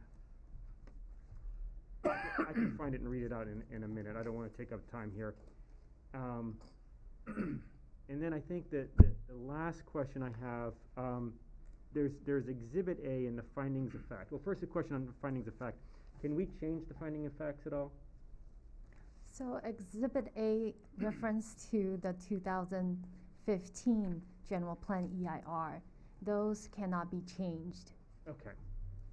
So in Exhibit A, Section 6-1, there's a lot of details in there about environmental sustainability, about energy efficiency, a whole bunch of really great things in there. One of the things that isn't in there is about encouraging the electrification of all fossil fuel powered vehicles and appliances. How can we add that in as one of the objectives going forward of getting off of fossil fuels and onto electricity for everything that is possible? In regards to that, I would recommend that we include that into the general plan itself, adopted as a new policy. So how would we do that? I believe it's a general plan amendment to add that policy into the chapters. And can we do that as a part of the general plan amendment that we're doing now, or does it have to be a subsequent item? Councilmember, I believe that's a subsequent item. Okay, great. I'll leave it there. Thank you. Councilmember Parkhurst, thank you. Do we have any other questions?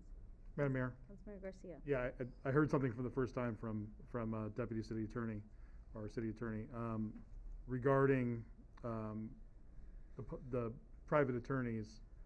That's the first time I'd heard that. There is a city down in Orange County that didn't comply, and I've been reading the press on that, what happened. I did see that nonprofits were suing them as well. But this is the first time I'm hearing about private attorneys. Is this similar to what we call the Private Attorneys General Act? As far as my occupation is concerned, there's a lot of work, and this is for employment matters generally, that private attorneys will sue employers on behalf of the state, and it's something that happens, and it happens often. So is this akin and similar to the PAGA acts? So let me draw a distinction here. Well, first of all, let me say that this statute just passed. This bill just passed. So if you haven't heard about it yet, it's because it's only a few weeks old. But let me draw a distinction here between private attorney general statutes. There's one kind that says any resident may sue to enforce this law. That's generally what we see. We have that under CEQA, we have it under the Brown Act, you have it under the Public Records Act. If a private party sues and wins in that lawsuit, they get to collect attorney's fees. And that's the way of that's the state's way of saying, members of the public, you can take the initiative and uphold the law for the public interest, and we'll make sure that you're reimbursed for it. That's one. This is slightly different.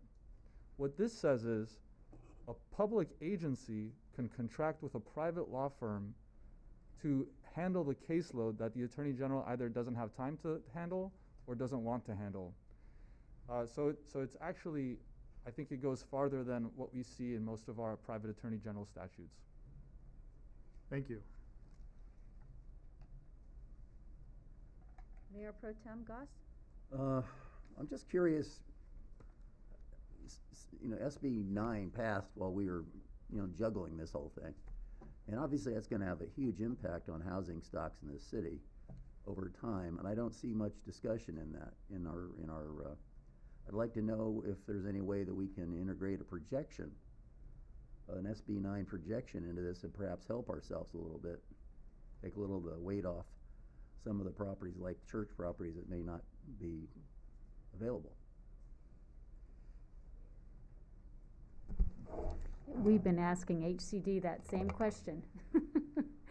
And they are going to be coming out with the guidance memo on that before the end of the year. While SB 9 can accommodate additional growth, I think we'd be hard pressed to assign those units as affordable, because they're going to be, ownership units. So yes, it will provide some amount of additional capacity, and probably in the 7th cycle housing element.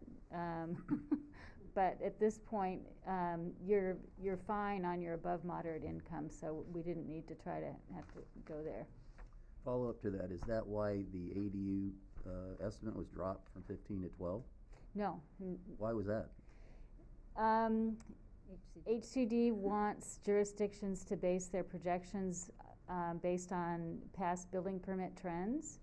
And so even though we have, the city has an uptick in ADU permits, and we have a program to promote, they'll only let you go a little bit above past trends. So this is consistent with what they're doing with all the jurisdictions in ADUs. I was under the impression that our projection was conservative. I thought it was, but I guess they really want you to look at 2018 to 2020 building permits and project that forward. Okay, thank you. Madam Mayor? Councilmember Creeps. So I know that some of the feedback that HED has provided in this round or the prior round of review dealt with some of the proposed sites that we had initially proposed, and then as mentioned with the ADUs, there was a reduction, and so we've narrowed our buffer at the end of the day. And I think there are some sites included in the current proposal that there's not there's some concern, I guess, that the HCD may not think are appropriately included. What if that is the case? What is our option, given that we don't really have much of a buffer anymore?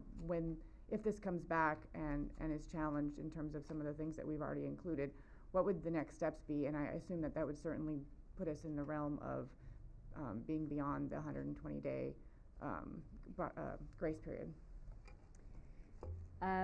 You're right, and we don't know, because the state on this go-around, all the letters are at least 10 pages long, and they're asking for more and more and more justification on any non-vacant sites.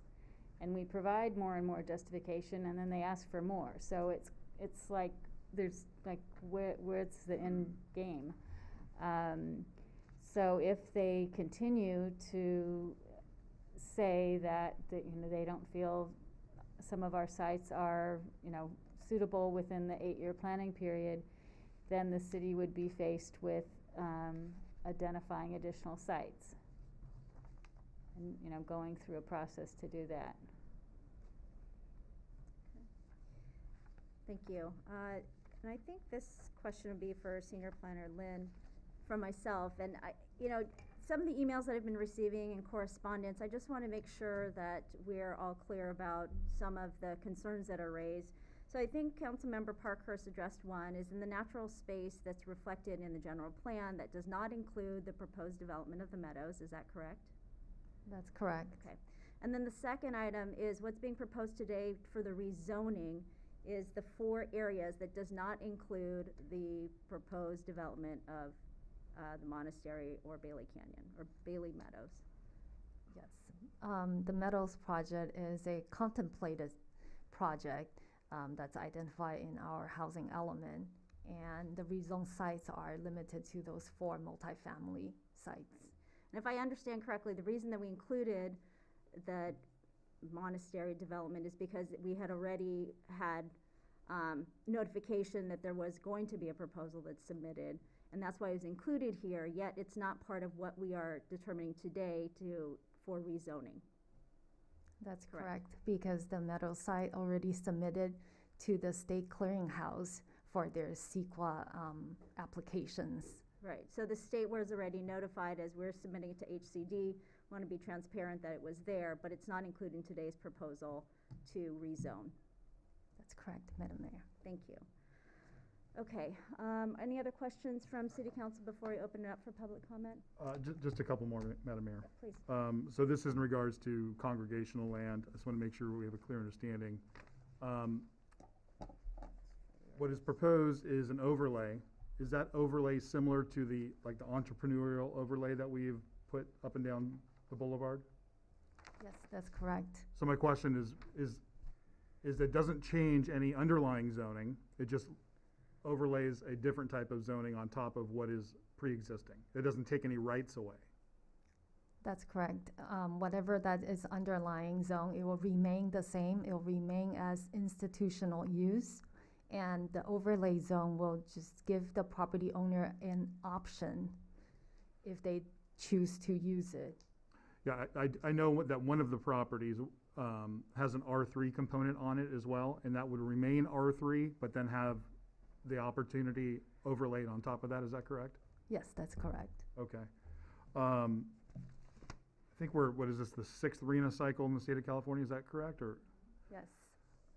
I know a concern from the lay leaders of the congregations is that the state may, since this is an overlay, the state may come in a la eminent domain and say, we're going to require that you put affordable housing on these sites.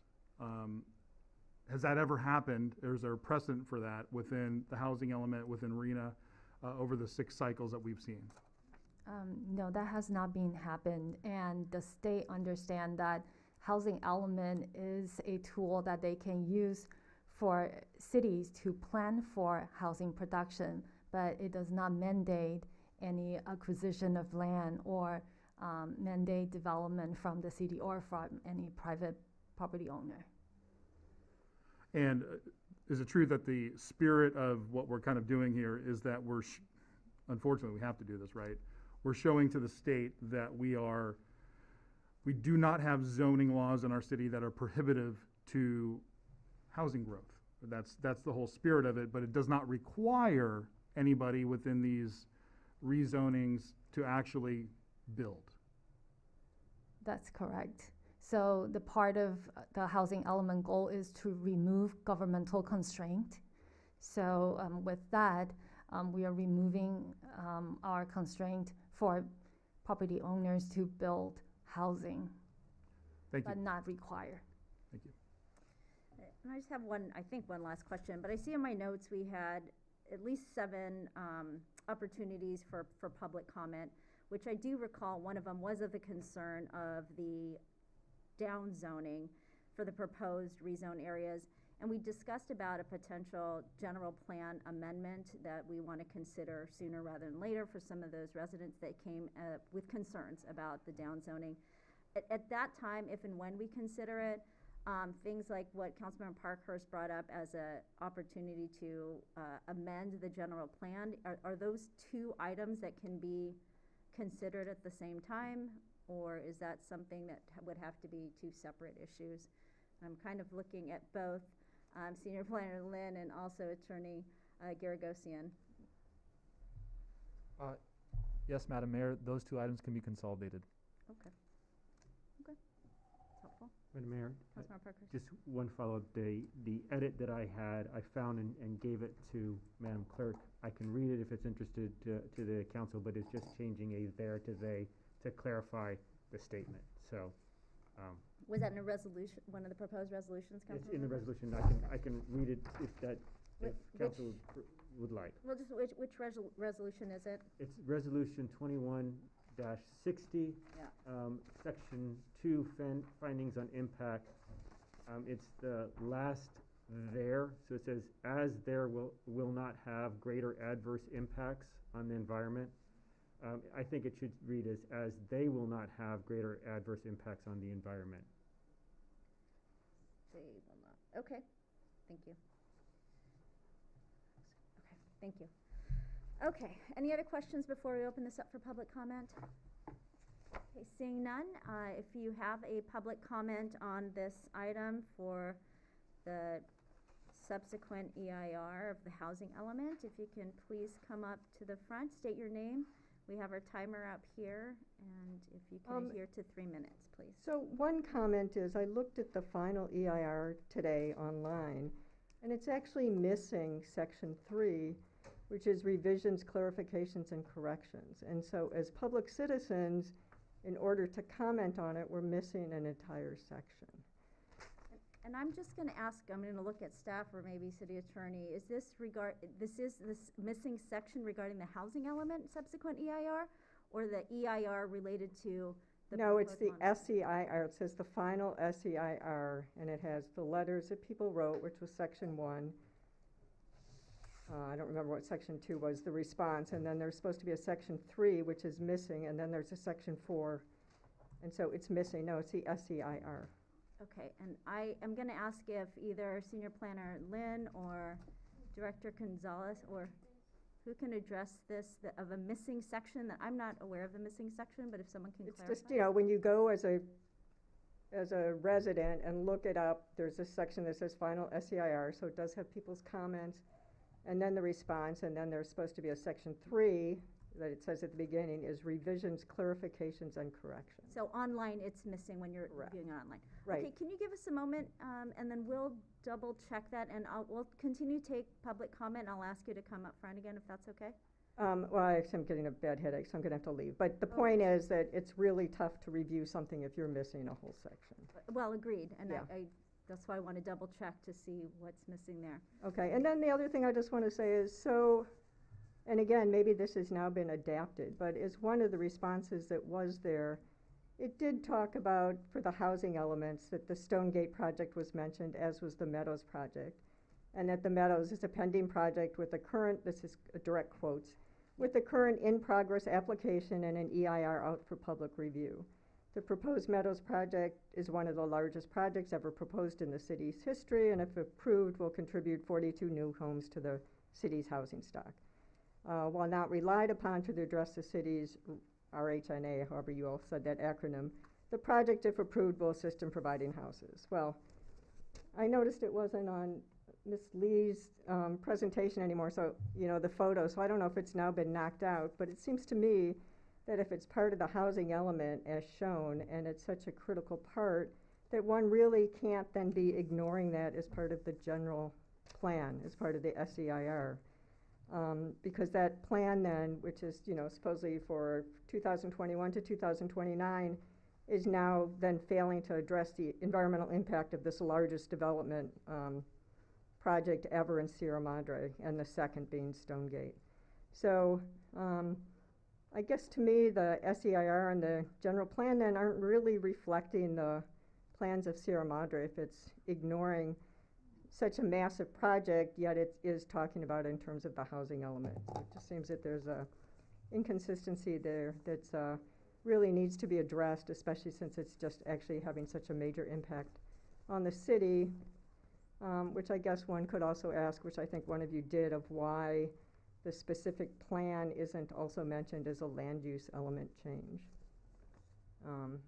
Since you're proposing that this is something that may be done, it's in the housing element, so it should be everywhere.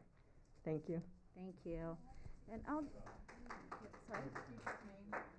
Oh, I'm sorry, ma'am, can we get your name also, so we can get it into the record?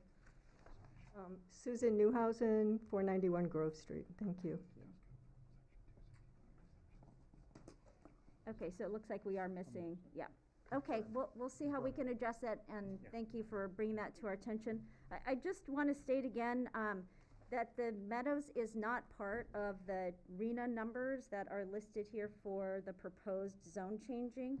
That's all I'll say. Thank you. Mr. Gordon. David Gordon, 460 Fairview Avenue. I'd just like to make a general comment about housing in California. The general consensus is that California is short by about 3 to 4 million housing units, which is roughly 20% of the housing stock. There's a housing crisis, and something like a quarter of renters are paying half their income in rent. As house prices and rents go up, people at the bottom end can't afford to live, and we have something like 100,000 plus homeless in California. I therefore think it's necessary for us all to take a rather different approach to housing. We naturally, as citizens of Sierra Madre, like the way it is at the moment. And so we're naturally inclined to object to all development. And here I exclude the meadows. I'm just talking about greater density away from the meadows development. And I think we ought to take a more positive attitude to encouraging greater density of housing in the sites that have been identified, because we are facing a crisis. It's a crisis that one way or another is going to affect us all, and it's something that we have to take responsibility to try and cure. And at the state level, rather surprisingly, they are taking measures. They're taking rather aggressive measures. And our first reaction is, we don't like being bossed around by Sacramento. But actually what Sacramento are doing is incredibly sensible. They're trying to address a statewide problem. And I think we should not turn our eyes away from our role in doing whatever we can to help the generation of more low-income, moderate-income housing in every way we can. So we should take our attitude and change it to being pro-development where it makes sense. And there are many sites that have been identified where multi-units could be built. In fact, there's a site which I don't think it made its way into the final thing, which is the Taylor's site. If Taylor's was the ground floor of a 3-story development, that would be an excellent way of adding to the housing stock in Sierra Madre in a very sensible way. The Taylor's car park is an unused resource. I don't want to do away with Taylor's. I love Taylor's. I go there nearly every day. So I'm just basically saying, let's take our attitude and change it to how can we help fix a serious statewide crisis. Thank you. Thank you.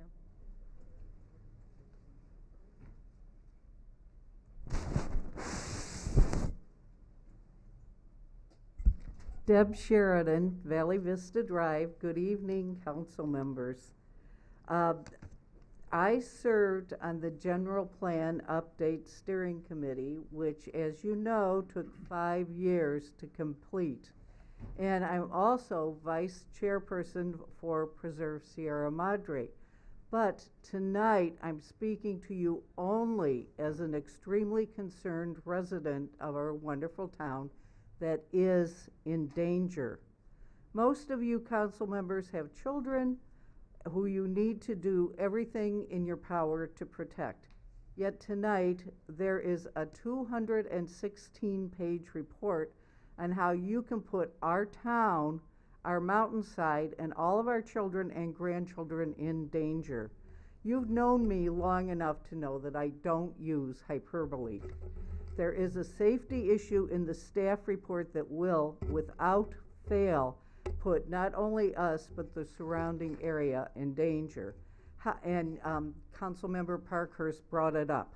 How can you possibly consider amending the general plan from objective HZ7, which says, avoid expanding development into undeveloped areas in very high fire severity zones to avoid construction of new development on land currently unimproved and surrounded by vacant open space in very high fire severity zones.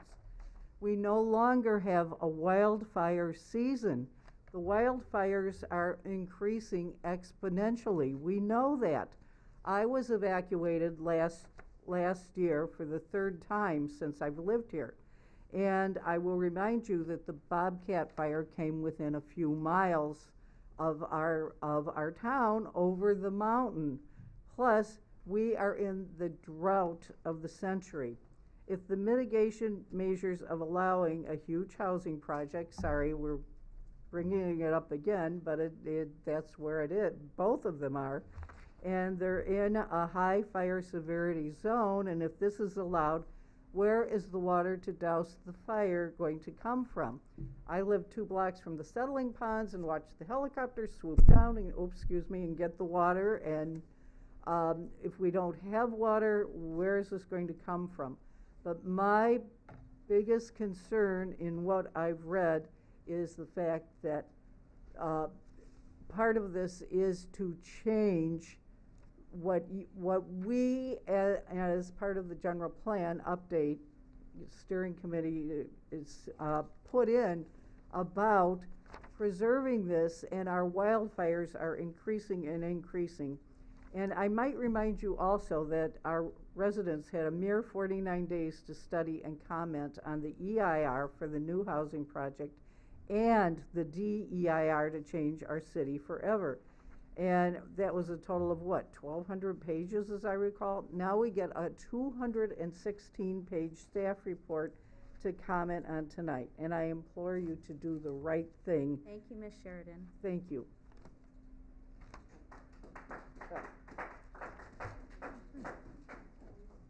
Okay. Hi, Maria Karafilis, Fairview Avenue. I am back here to discuss my similar concern, which is the diluting of the language and the fire safety element in the SEIR, and I do think that this is absolutely inextricable with the Meadows proposed development. I'm very concerned because it's not a matter of if, but when there is going to be a conflagration up there, and this language and the diluting of the fire safety issue seems to completely ignore that reality. The number of articles in the LA Times just over the last 2 weeks that are articulating the dangers of wildland-urban interface development, which the Meadows proposal would be, water scarcity, and also most recently the absolute disingenuousness of net zero plans. They've been debunked, they just don't work. They demonstrate that the changes to the SEIR are untenable, and I don't think that these changes can be discussed separately from this proposed development that we're being told are not included in this, because the reality is they are going to affect it. And as I said before, that proposal, the Meadows proposal, is coming through as our best option, hands down. But I fail to see where that's actually been demonstrated. I've been told that, I haven't been shown that, and I don't yet believe it until I can see it for myself. So I urge you to take very seriously your responsibility to represent your constituents and to take very seriously the fire dangers that this diluted language are going to cause, because that area is going to be burned, and I would hate for you to look back and regret your decisions. Thank you.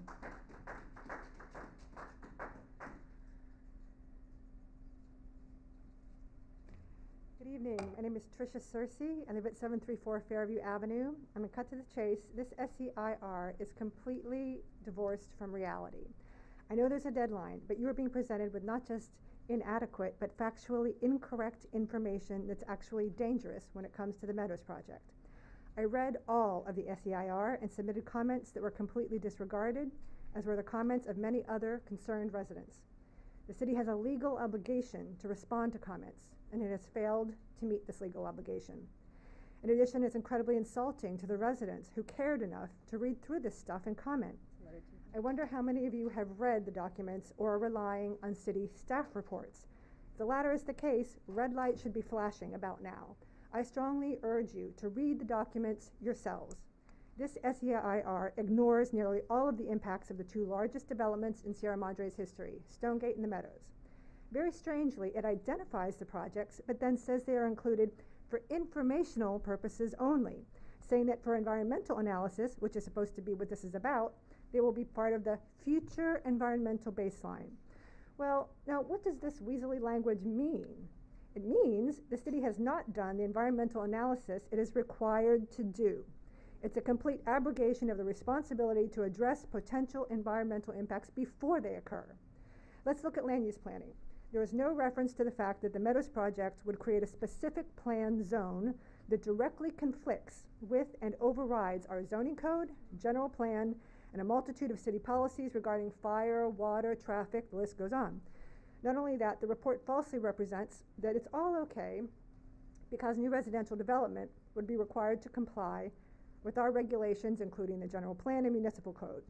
It further wrongly asserts that future development activities accommodated by the general plan update would also be subject to the design standards and guidelines outlined in the city zoning code. This is not true. The Meadows project would create a new residential development that is not required to comply with the general plan or the zoning code. The Meadows project would create a specific plan zone that changes the city zoning code, changes the general plan, in violation of state law, I would say, and supersedes local policies and ordinances with its own personal guidelines that sacrifice resident safety for its own monetary gain. Long story short, a general plan update and environmental impact report that ignores these facts is a disastrous denial of what is actually going on around here. So I strongly urge you not to approve this general plan update or the EIR, because it's not real. It's not based in fact. I don't think it's too much to ask that you as our leaders require that this be done right, even if it takes more time. And regardless of what you decide today, I hope that each of you will read the DEIR for the Meadows project, and more importantly, the comments of the people who live here and care enough to participate and let you know about the very real problems that they see. It's valuable information from your constituents and should not be disregarded as it was so cavalierly here in this report. Thank you very much. Thank you for coming. I think it's the EIR. Yeah. SEI, yeah. I think so too. Huh? Her letters in SEI. Yeah. You can comment on that. It's part of it. Alex Arietta, Edgeview. Wanted to speak as well about the SER. And there was a lot of discussion at the Planning Commission meeting, I don't know, 3 weeks ago, specifically around the verbiage around the fire, HZ7, avoiding expanding development into undeveloped areas and very high fire severity zones. Very well written, very much based on common sense, right? It's a very high risk fire zone, and this is saying you should avoid expanding development into it.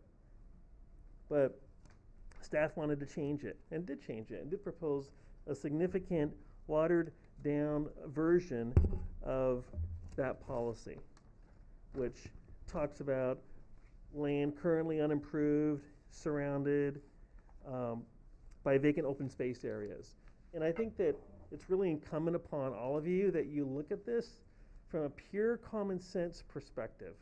Common sense needs to rule the day when you're looking at approving a plan like this with such a critical policy in one of the highest fire risk zones in the city to not develop in an open area. And this policy specifically was watered down so it can account for a project like the monastery project, like the proposed monastery project. And I urge you to please consider that as you are looking at this at approval of this overall SEIR. I shared this with the Councilman Parkhurst at the Planning Commission meeting when this was first surfaced 3 weeks ago, to say it's important that this is done right. It's important that this is done correctly. The policy was one issue, the fire policy was one issue.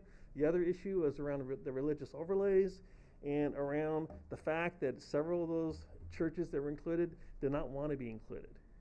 And we had verification of that from one of our residents who got up and spoke. So there's inaccuracies in this report as well, which makes it all the more reason to take the time, learn tonight that we have a 4-month grace period on this thing. Do it right, get it done right, and don't sacrifice the safety of Sierra Madre residents for purposes of a project. It's critical that you stand up for this, for the community and for your constituents, but make sure that this project is done right in terms of this SEIR, and that it's accurate and it truly reflects what's best for the residents in terms of safety. Thank you. Thanks, Marietta.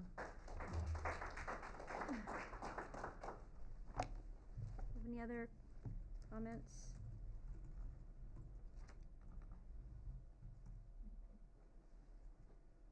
Good evening again, City Council and Mayor.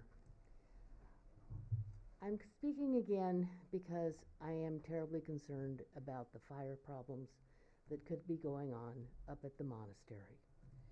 Last year, I watched all the fire trucks going up and down my street because Lima is the emergency access route. I packed everything that I could fit in my car along with my dog and got ready to evacuate. This time, unlike 2008, I didn't have to. But that's twice since I've lived here, and I've been here for 15 years, and that's too many times for me to be really happy about it. And then to find out that somebody was changing the safety division on this because they didn't want to have the Meadows project included in this fire safety problem, that's unconscionable. It's really unconscionable. So having said that, you might recall a year ago, the helicopters were landing on the quote-unquote Meadows. Well, we're not going to maybe have the Meadows again.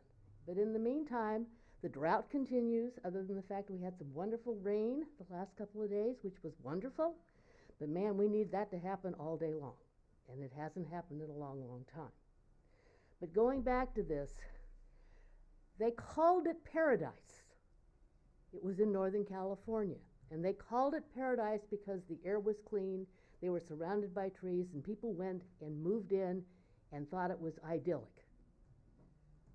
The town grew, and as the town grew, the ingresses and egresses were forgotten about, and when the fire hit, moving at a rate of a football field a second, 95% of the town burned.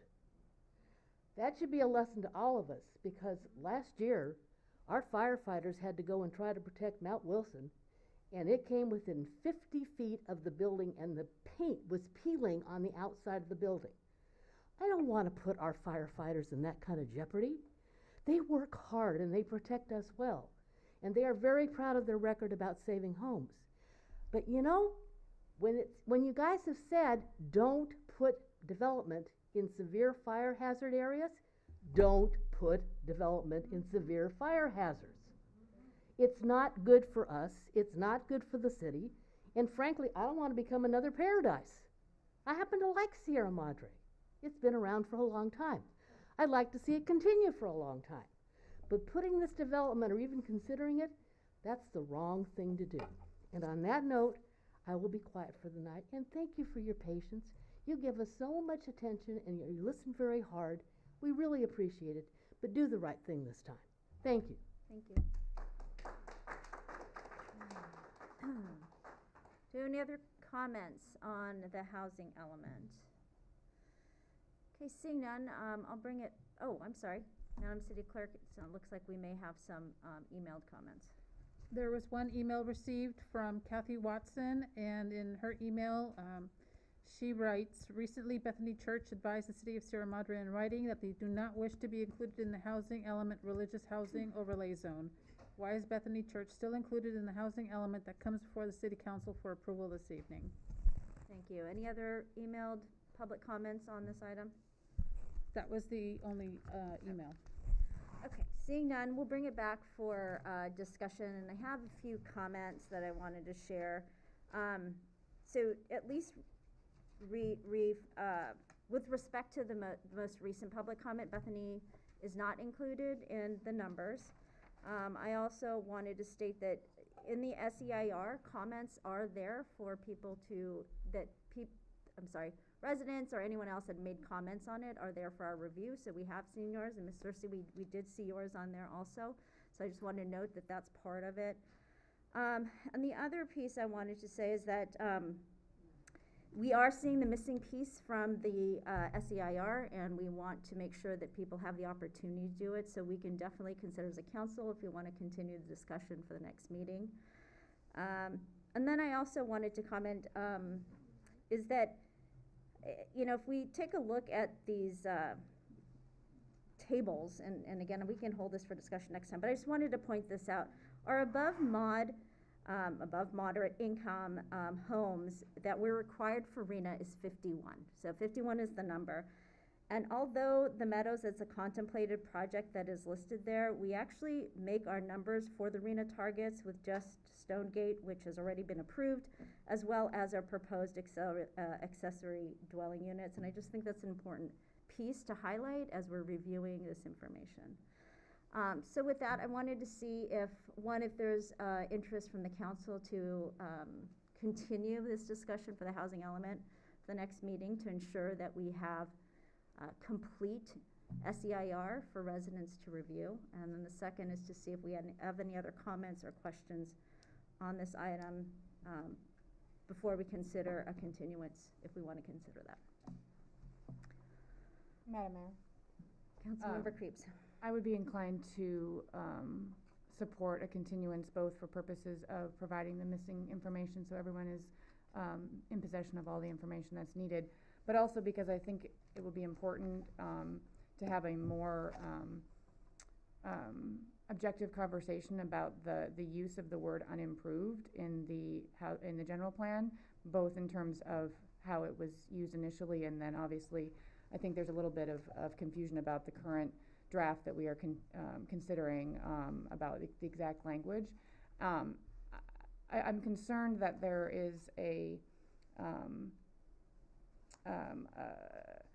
conflating of unimproved with sort of open space. I mean, I have a backyard. I don't think that's unimproved land. I think that, you know, that is not what this is intended to address. So I want to make sure that we're being very clear and crisp on what that word is intended to mean, and it's not, unimproved is not defined in the general plan. So I just want to make sure that we're all kind of talking about the same thing. Yep. And so I would like that to be included in discussion next week, or next meeting, excuse me. Thank you. Anyone else like to comment? Madam Mayor, I agree. On our website, that section is missing. So we need to have an opportunity for the public to review that. I don't know if it's required, that it needs to be on a website. A lot of times things are required to be available at public request. But even so, in the spirit of transparency and making things available to our residents to review, I think it's important that it is available, that one section, within the SEIR. Okay. Any other comments? Madam Mayor? Councilmember Parkhurst. So I'm inclined to agree as well. I would like to get clarification on what that does for the grace period. Does that put us in danger every 2 weeks we push this, we get further into the 120? So I'd like to hear from staff from that. I'll wrap up my comments and then let. I am sympathetic to the concerns of wildfire. I am in that very high hazard severity area and evacuated. I was slated to evacuate, but then self-evacuated during the Bobcat fire. None of these properties in our arena, in the housing element, are in the very high very high fire severity area. The term, we all know what it is. So I think that it's important to note that it is really important. It's important to me personally, but it's not part of the what we were before us tonight. With respect to the SEIR, I've read a couple of SEIRs in my life, and they're bureaucratic documents, and they're kind of dry and boring, and they're great to fall asleep to. And one of the comments that I heard from Commissioner Hutt at one of the last council meetings, he commented on the EIR, and he has read a lot more than I have, and he said, actually, this isn't a really bad EIR, that he's read a lot of them, and he thought it wasn't that bad. And then finally, I understand the concern about the churches.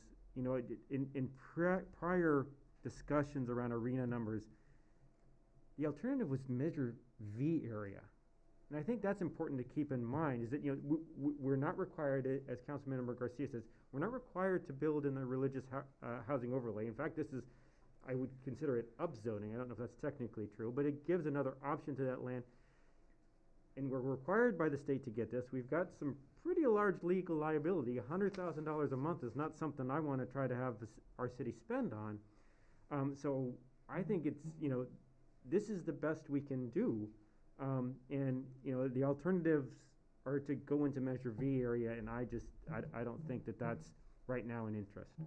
Thank you. And before, City Attorney, before you answer, I just wanted to expand a little bit more on what Councilmember Parkhurst said. And for Councilmember Parkhurst, Councilmember Garcia, and Councilmember Krebs, they were not on the council, and Mayor Pro Tem Goss and I were on it when we were considering the religious overlay versus Measure V, and trying to look out in the room to see who all our Measure V folks are. But this was an extremely, extremely contentious proposition that was put on the ballot to how to build in certain areas and what we can limit.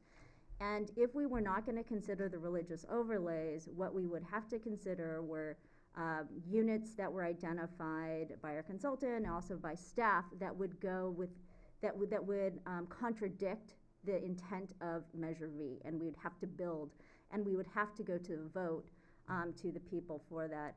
So I think it's an important piece, because we did elect to consider another option or alternative to determine if the religious overlays could work in this for this purpose, to avoid trying to again contradict what the voters had already put out for Measure V. So, Mayor Pro Tem Goss. Funny you should mention that, because I was outvoted 4-1 on that issue. And I go back and I look at it, and I think I'm a kindred soul with Mr. Gordon here. I do believe we have a responsibility to take into account the lack of housing in this state. I don't think we should be putting multiple family housing in resident R1 neighborhoods. I think that's silly. That's why I didn't like the religious overlay, because I know people who live near those parking lots, and they don't want multiple family housing there. That's not, they moved in neighborhoods that were already established before that idea came along. So kind of silly, I guess, because I was outvoted, and I heard a lot of really good arguments against it, like I just heard here, which is Measure V was supported by the people not too long ago. But I thought we should take it back to the people and maybe have another vote, because I think we could put most of these units in the Measure V area, mixed use, maybe Taylor's, maybe not, certainly all the way out Montecito. I think there's plenty of room there, and we wouldn't be impacting residential neighborhoods. I don't know what time we have, or even willing to consider that now as a body, but it would seem to me, it seemed to me then, it seems to me now, the right thing to do, the responsible thing to do, and if the public would have a vote, they would basically say, okay, that's a good idea, Goss, or no, we hate it, and we're not gonna do it. You've got 3 years to lead that effort, Mayor Pro Tem Goss, which can be considered, and at the time as the council, again, we decided to consider the religious overlay. So, Mr. City Attorney, I think we have a question that Councilor Parkhurst posed regarding the timeline. Yeah, so if we continue the item today to the next city council agenda, we are still within the grace period. Our grace period began October 15th, and it's a 120-day grace period. I want to emphasize, though, that it would be difficult to meet that grace period if we identify new sites and would have to recirculate a CEQA document, a new EIR, whether that be a subsequent EIR or a supplemental EIR. Just the recirculation process itself would take 30, 45 days, and then we'd have to get the comments and respond to those in the final EIR, and that'd have to go to Planning Commission and then City Council. We're looking at a minimum, I would say at least of 90 days. We're already 15 days almost in to our grace period. We'd very much be pushing the deadline. Can I follow? Yeah, please. Just to follow up what I said, I've thrown in with my colleagues here on this for that very reason. Ultimately, we have to be practical. We can't face the $100,000 fine. I mean, ultimately, the state is forcing our hand, and there's always been a time constraint with a vote on Measure B. It would not only be expensive to have that vote, but it would take extra time and possibly jeopardize us. So, I mean, I take that point. I think it's important for us to get this done now. And I also think that maybe in the future we ought to go back and revisit this when we get that opportunity. Councilmember Goss, there is a possibility that HCD will reject our housing element. in which case, funny, no, but not funny. Not funny. if they reject it, we'd be given that opportunity to reconsider new sites, and then we wouldn't be subject to that deadline. I assume we'd get more time, although the statute doesn't provide for that scenario, but I assume we'd be given more time. Mayor, if I could clarify a point. Please. I think there was some confusion regarding the safety element. And if you don't mind, I'd like to invite our EIR consultant up to help clarify this. But it was my understanding that the safety element provision that's being proposed to be amended was not in the safety element. That provision never existed. Our EIR consultant added it in response to requirements from CAL FIRE. So it was it's an entirely new provision. And he used the term undeveloped. That's not defined in the general plan. I think what he meant, and he can correct me if I'm wrong, but I think what he meant is natural open space, because he used a term that's not defined, so I think it led to some confusion. As a result, when staff heard that confusion because when the ER consultant wrote it, staff reviewed it, and when staff reviewed it, we all understood it to mean the same thing. But during the public hearing process, we heard different interpretations of it. So for purposes of clarifying for members of the public and for the City Council and for the Planning Commission, we thought it's best to bring back new language to clarify what staff meant and what the consultant meant when he wrote it. Because the consultant wrote that language. It wasn't written back in 2015. It wasn't adopted as part of the general plan amendment back then. So if the consultant wouldn't mind just clarifying for members of the public, when was this language drafted, why was it drafted, and what was meant by it? The language was, we drafted that language recently. It wasn't from 2015. And it was more in response to CAL FIRE. CAL FIRE has a whole checklist of items that they look for when we submit the revised safety element to them. And one of them is to look into the fire hazard severity zone. And so we crafted that objective with the intent of it being in the natural unbuilt areas of the city. And then as we were just talking about it, that there was confusion in terms of what staff understood what it meant, but the members of the public had different interpretations of it, so we went back and tried to define it more clearly what the original intent was, and Planning Commission then also gave some more direction on terms of how they wanted that objective to be worded. I don't have the exact wording here in front of me, but that was what was the intent of it. So originally we crafted it, and it was in response to what CAL FIRE would be wanting to see in the safety element. That's common sense, right? Can I ask? So if I can, oh, go ahead. we can not have comments from the rest of the chamber, but Councilmember Creeps? Can I ask a follow-up question? Mm-hmm. So you mentioned that this was in response to, CAL FIRE recommendation or requirement. Do you have a sense of how CAL FIRE interprets or defines unincorporated, or I'm sorry, unimproved? They don't have that kind of, they don't look at it in that regard.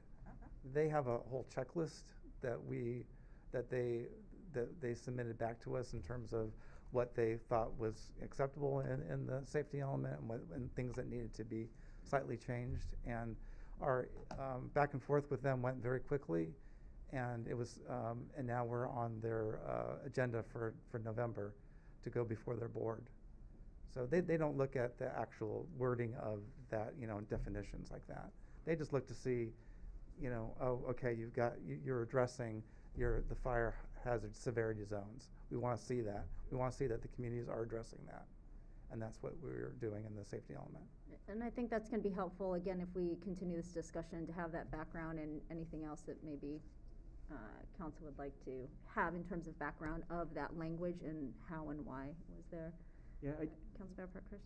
There was a lot, so this is an important conversation, and there was a lot of discussion at the Planning Commission about the actual language and the unimproved versus natural open space. And, at the time, I was convinced, I was swayed by the conversations by the planning commissioners. But, in looking at the general plan, the 2015 general plan, which clearly defines natural open space areas,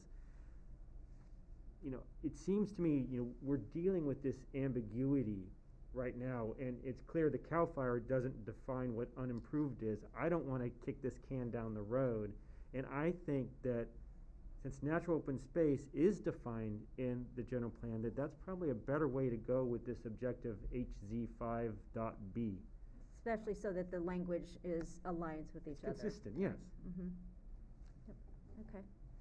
So it's helpful feedback. I have Interim City Manager Reynoso, you had a comment? Thank you, sir. Mayor, staff has confirmed that the missing item is part of the appendix. Planner Lynn could clarify if needed. Okay, sure.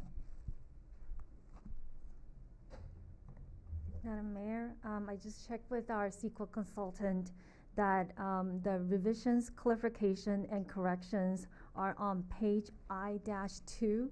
So there is no additional, it's included in the introduction section, and there's no additional section or expendices to be explained more further into the section. But I believe the concern was that it's not online. That there's a section that's not online, is that correct? Yeah, so it might be in our appendix, but it wasn't online, and we want to make sure the public has the opportunity to review it, but, Okay, Madam Mayor. Councilmember Garcia, and then Councilmember Cruz. Yes, Planner Lynn, the pagination goes from section 2-65, and then it goes to section 4-1. That's the concern. Online. Online, yeah. So it's in the appendix, complete, but not online. Got it. Pagination, I've never heard that word before. It's very fancy. Councilmember Creeps? Oh, I was just gonna say that if we think that the information that would have been in section 3 as posted online is included in other parts, I think it would just make sense to then direct people, for section 3, please see page X of what actually is online, because I think that would be helpful to clear the confusion, because it is confusing to have a section 2 and a section 4 without a section 3. So it's online, but it's in a different section. Maybe. Is that correct? Okay. Okay, however it is, it sounds like we do have some consensus to extend this public hearing and continue it to the next meeting. And if we don't have any other discussion, and we also have some direction in terms of the language for the housing element, at least to bring back for further discussion. But are there any comments or other questions before we entertain a motion to continue this public hearing item? Madam Mayor? Councilmember Creeps. Could we have one more sort of explanation, perhaps, City Attorney, about the distinction between the EIR for the housing element as opposed to the EIR for the proposed Meadows project? Because I did hear still, after we spoke about that, a lot of concern about the inability, or the housing element EIR not addressing matters related to the proposed development, and my understanding is that that's all covered by the EIR specific to the project, and it would not be included in this because this housing element does not actually contemplate those additional residential units. That's correct, Councilmember. If the monastery site was slated to be rezoned, most definitely the SEIR would have been required to consider it, but it's not. A full application hasn't been submitted. This is just a proposed project, a potential project, not something that's going to be considered in this housing element. And it's going through, as everyone knows, it has a separate EIR that's being circulated currently, or it has already been circulated, and now we're compiling the final EIR with the responses to all the comments we received for that. So these are two separate processes, not to be confused with each other. And one is addressing all the issues related to the monastery, and the other addresses issues related to the housing element, and the monastery is not a part of the housing element. And just to clarify though, City Attorney Gergosian, even though the Meadows is not included as part of the EIR, it's still considered as part of the numbers in the above modification for the RENA numbers, correct? So yes, we are providing HCD with notice that we have received a proposed development we have received some documents, not a full application, but an incomplete application for a housing project. That's the biggest in the city, because HCD wants to know that. Right. And I just think part of the confusion, and I can understand that, is we see it here as part of, in one of the charts. But again, it's considered as above mod, it's considered as contemplated project, not as approved project. But I can definitely see how that can be confusing. So it's helpful that you repeated the fact that the EIRs are two totally different EIRs. Mayor Pro Tem. Why does HCD have to see that? Why do they want to see it? I haven't been corresponding with HCD. I'll let our housing consultant respond to why HCD would want to see that. And I also did hear that because it's been submitted to the clearinghouses, the application, that they have that information, but obviously, Karen, if you can address that, please. Yeah, it's standard practice when we're doing the housing element to look at what could occur during the 8-year period. And so it is standard practice not only to include entitled projects, but pending projects. So that's why we include it. It's not an endorsement by any means, but to not include it would have been kind of an oversight with such a large potential number of units. Yeah. Okay, if there are no other comments or discussion on this item, do we have a motion to continue this public hearing item to the next meeting? I'll make that motion. Thank you, Mayor Pro Tem Gossio, a second? Second. Whoever would like that. I'll just go to my left side, Councilmember Parkhurst. As a second, do we have any further discussion on this continuance motion? Seeing none, all in favor, please say aye. Aye. Aye. Great, thank you. Okay, thank you, and staff, we look forward to incorporating some of those comments and concerns as we consider the next public hearing, the continuance for this item. And before we move on, I am going to ask if we could are we okay with a quick 3-4 minute bio break before we return back? Sorry, Ed and Christian, I know you're out there. We'll just take a few minutes and we'll be right back. Thank you, everyone, for attending and your comments.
We will reconvene at 8:15, and we have one item left, and it is listed as a discussion item for the consideration of adoption of ordinance 1447, adding section 8.14 for organic waste disposal reduction.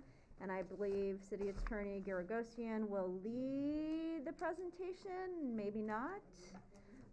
And then we also have Mr. Christian Warner and Mr. Ed Chen from Athens that will also be presenting. Madam Mayor, the Athens representatives will present first. Great, thank you. That we're so patient to wait through the housing element. Thank you. Mr. Chen.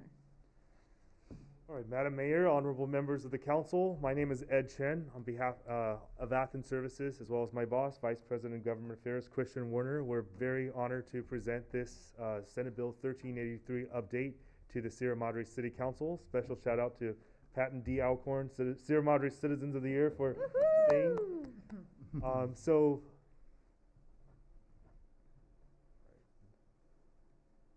Senate Bill 1383, as you can see from the staff report, is the most consequential recycling legislation that impacts California in the last 30 years. These are some of the bills that over the years have really shaped the waste and recycling industry, and Sierra Madre has always been at the forefront, and we'll explain to you why in a few slides. What is Senate Bill 1383? It is to try to capture and divert organics from the landfill. So you may ask, what are organics? They include food scraps, they include food soil paper. The definition per the law is actually quite broad, but this is where we need Sierra Madre residents to help. There are certain non-compostable items, because Athens as a hauler, we compost your organics. Certain items such as pet waste, other diapers, etc. Those are items that are non-compostable. I think Sierra Madre is very familiar with compost because we have had twice yearly compost giveaway for the better part of the last 10 years. And I see many in this room have participated in that compost giveaway. So we have, I think we're way ahead of the game in terms of knowing what are organics. So here are some major key components of Senate Bill 1383 when it comes to the compliance portion, and I'll be going over each of these areas in the following slides. So in single-family collection service, there would be no change. Sierra Madre already has some of the most industry advanced program for environmental conservation. We call it a pay-as-you-throw program. It's kind of a tier pricing based on exactly how much you throw away. You can lower your environmental footprint down to a 35-gallon barrel. You can subscribe to the standard service, which includes all three waste stream at the 64-gallon level, or if you need a little bit more, you pay a bit more and you get the 96-gallon container. So what's exciting for Sierra Madre is that we understand the bear being, of course, once we get all the food waste into that green container, as we were asking Sierra Madre residents to do starting at the inception of this organic Senate Bill 1383, we know that's going to be a big attraction for the bears. So we already have bear-resistant carts, and I also know Sierra Madre residents, many of whom are very familiar with the quality and the of our bear-resistant cart. But we have an exciting proposal that we're near the final stages, and this process has been taken for about the last year and a half with city staff. We're finally almost there, and we're excited to present to you some solutions that we have for the entire city. That working process, as I've mentioned, includes a presentation to the ENER Commission several months ago, and they also gave their recommendation or thumbs up approval for our bear recycling container proposal. Moving on to multifamily collection. So those units, they have an option to subscribe to the barrel service, or those that with the additional units have an option to subscribe to bin service, similar to commercial accounts. But if they have a bin service, they will need now to have an organics cart as well to segregate their food waste. And this is how most of the commercial customers that have a bin service, they will now have required to be subscribing to a 64-gallon organic cart to segregate their organics. When it comes to enforcement and compliance, you may have seen some of the Instagram posts that Athens has put out. We had a really exciting new vehicle in our fleet. and that is a kind of a Jeep Wrangler looking vehicle. That's going to be operated by our lid flippers that are going to be going down the street and helping with the enforcement and compliance portion. No, we're not going to become the trash police. Our goal is to educate and to help reach out to the customer. And so many times if they do not comply and they're just choosing not to comply, we would have an option where we have a fee that we can help the resident understand that there is a cost to sorting out that contamination out of the organic waste stream. So I understand you may have more questions about that. We'll discuss it in one of the later slides. So all that data is going to be pulled together between the tablets that these lid flippers that we'll have and the route audits. That's a very major component of Senate Bill 1383, and that's going to be part of the solution that Athens will be delivering to you. Waste characterizations, that's something that's currently done for a lot of the material that is coming to Athens to get a sense of what type of material that the city generates. But what is important about the Senate Bill 1383 waste characterization is to capture whatever organic material that is still left in the waste stream, or in terms of organic material that's being recovered, how much of that is non-recoverable. So the waste characterizations that are going to be done is going to be data that we'll be sharing with the city as well. That's a sample view of what a waste characterization looks like. You may be very curious about education and outreach. That's another very major component for Senate Bill 1383. We have a team of 12 recycling coordinators. Those are the same college-educated, young, energetic folks that's going to be out there and visiting with, just as they did with the businesses, to comply the city with various laws over the year, the mandatory commercial recycling laws. They will be the ones that will be doing that in-person outreach. We're going to be debuting a new what goes where interactive format. I think people may have a lot of questions once this organics ordinance go into effect. So that site is going to be powered by an organization called Recyclist, and they're going to be putting together this very high-tech and interactive page where people can punch in whatever they're throwing away and figure out what goes where. And of course, on our website, that's already live in multiple language and colorful posters. People can print out on a PDF for their containers. And I believe some of the restaurants already have that picture of the green container showing the food waste and organics that is being recycled. So this is a view of our app sheet that the outreach personnel will be able to input on a keypad or on their tablets, and all of that information is going to be fed into a data analytics software that we're going to be sharing that with city staff, so city staff will have an at-a-glance view and have much control over what the type of waste stream that's being collected in their city. So these are all the different areas. We're going to be basically taking disparate data from different departments that used to formerly work in silos within Athens, or by city staff. We'll be looking at contamination. We'll be looking at the various routes, the tonnages, the waste characterization, as well as the customer outreach. All of that will be pulled together in our Tableau software. We'll be, of course, sharing that access with city staff, so the city staff will be able to gain that level of control and access over the information that we're going to be pulling from all these different areas. Another major component of Senate Bill 1383 is the procurement side. We're going to be covering the city in terms of our renewable natural gas purchase that fuel our fleet, but also we'll continue to be providing the twice yearly compost giveaways in Sierra Madre to make sure that we continue to comply with Senate Bill 1383. This is to really address the recycling market, or the compost, the organics market, so that there's a closed loop back to the city.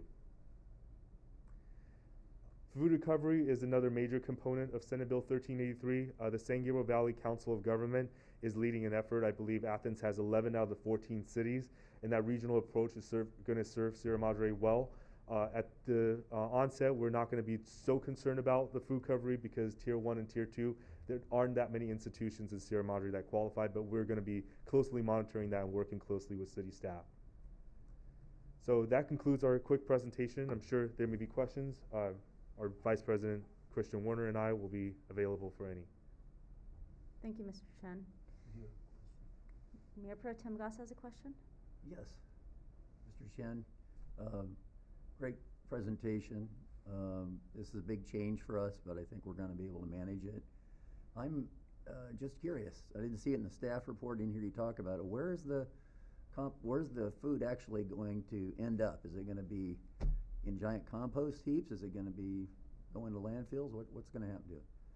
So the organic and food waste, we will be taking it to our American Organics composting facility in the city of Victorville.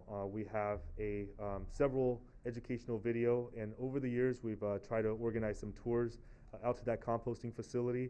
What's most exciting about that composting facility is that we've added a CASP system, a covered aerostatic pile system, imagining pipes that run underneath the ground that continue to feed nitrogen and oxygen into the pile of organics, as if we're baking a lasagna. That used to take a process of 90 to 120 days to turn organic matters into compost. We're shortening that in a very dramatic fashion and be able to finish that compost and bring it back to our cities in the form of compost giveaway, or we'll continue to find market with farmers that buy them by the truckload. So thank you for that question. It's certainly the state, when it comes to this particular legislation, trying to finding haulers with the type of facilities and the capability to be able to divert that organic matter is definitely a huge issue. But that's something that the Athens the family, the company has certainly thought of going back to 2006 when they purchased that composting facility, so that we're continuing to upgrade the capability of that facility, and we'll be sharing that benefit back to our cities. So just follow up. So the green waste is going to be mixed in with the food part waste too? It's Yes. all going to be composted together? Yes, so the major component of Senate Bill 1383 is to divert that organic from the waste stream. So we'll be asking our residential customers to put away their food scraps in along with their grass clipping in the green waste container. And that green waste container, along with the restaurant food waste program, we will be composting that. There are many ways to treat that food waste. Mainly it's anaerobic digestion, and that's without oxygen, or what Athens has adopted is that composting process, which we believe is most suitable for Southern California's climate. And so that's going to be we'll be asking for residents' help and identifying and segregating their food waste into that green container. Thank you. And a follow-up to that is, you'd intimated that, because we have the bare issue, that we have the bare cans, is the plan to move towards green cans that are bear proof?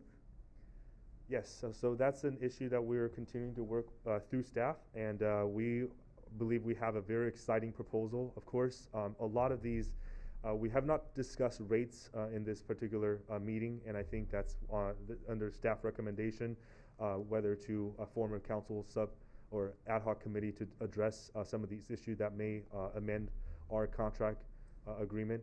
To many other cities in the state, this is a exorbitant, like a big change, and of course, corresponding, there's a lot of rate increase that go along with that.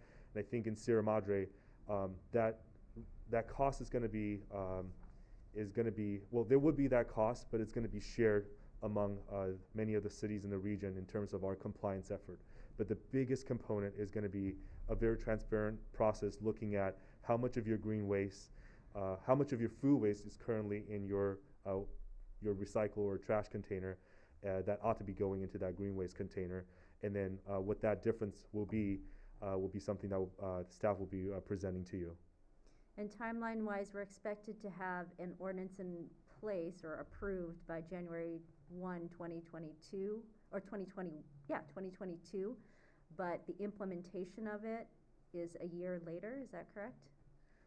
Well, Senate Bill 1383 had a deadline of the end of this year, so beginning January 1st, 2022.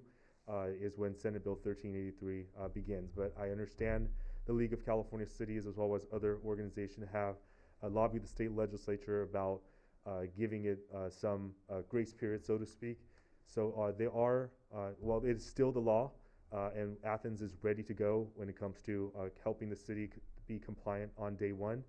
There is some time for the city to submit a letter to the agency to, with an intent to comply with this legislation, which will then give by the city additional time before the fines kick in.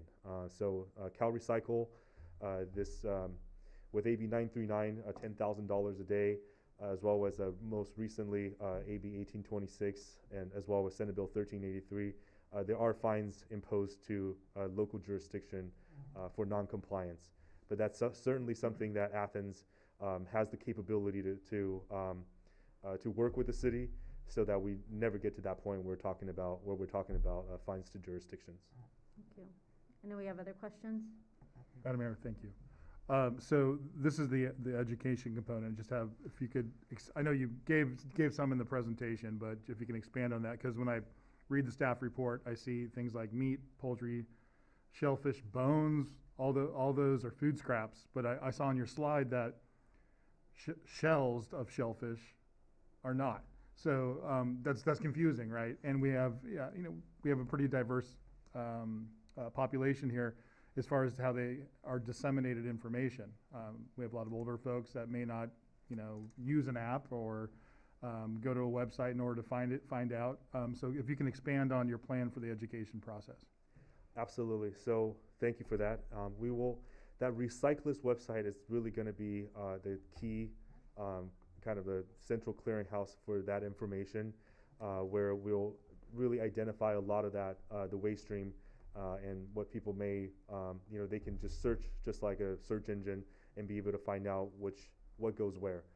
So that middle portion of this slide that's on right now, that what goes where guide powered by Recyclist is going to be really central to educating our single family residential homes about what we will do. And I understand, just as a reminder from this tonight's council meeting, Sierra Madre is a very digitally engaged and very engaged citizenry with a lot of very intelligent people. So we will certainly take advantage of a lot of the city civic functions, events, our compost giveaways, the current the billing that we send out with your trash bills inside.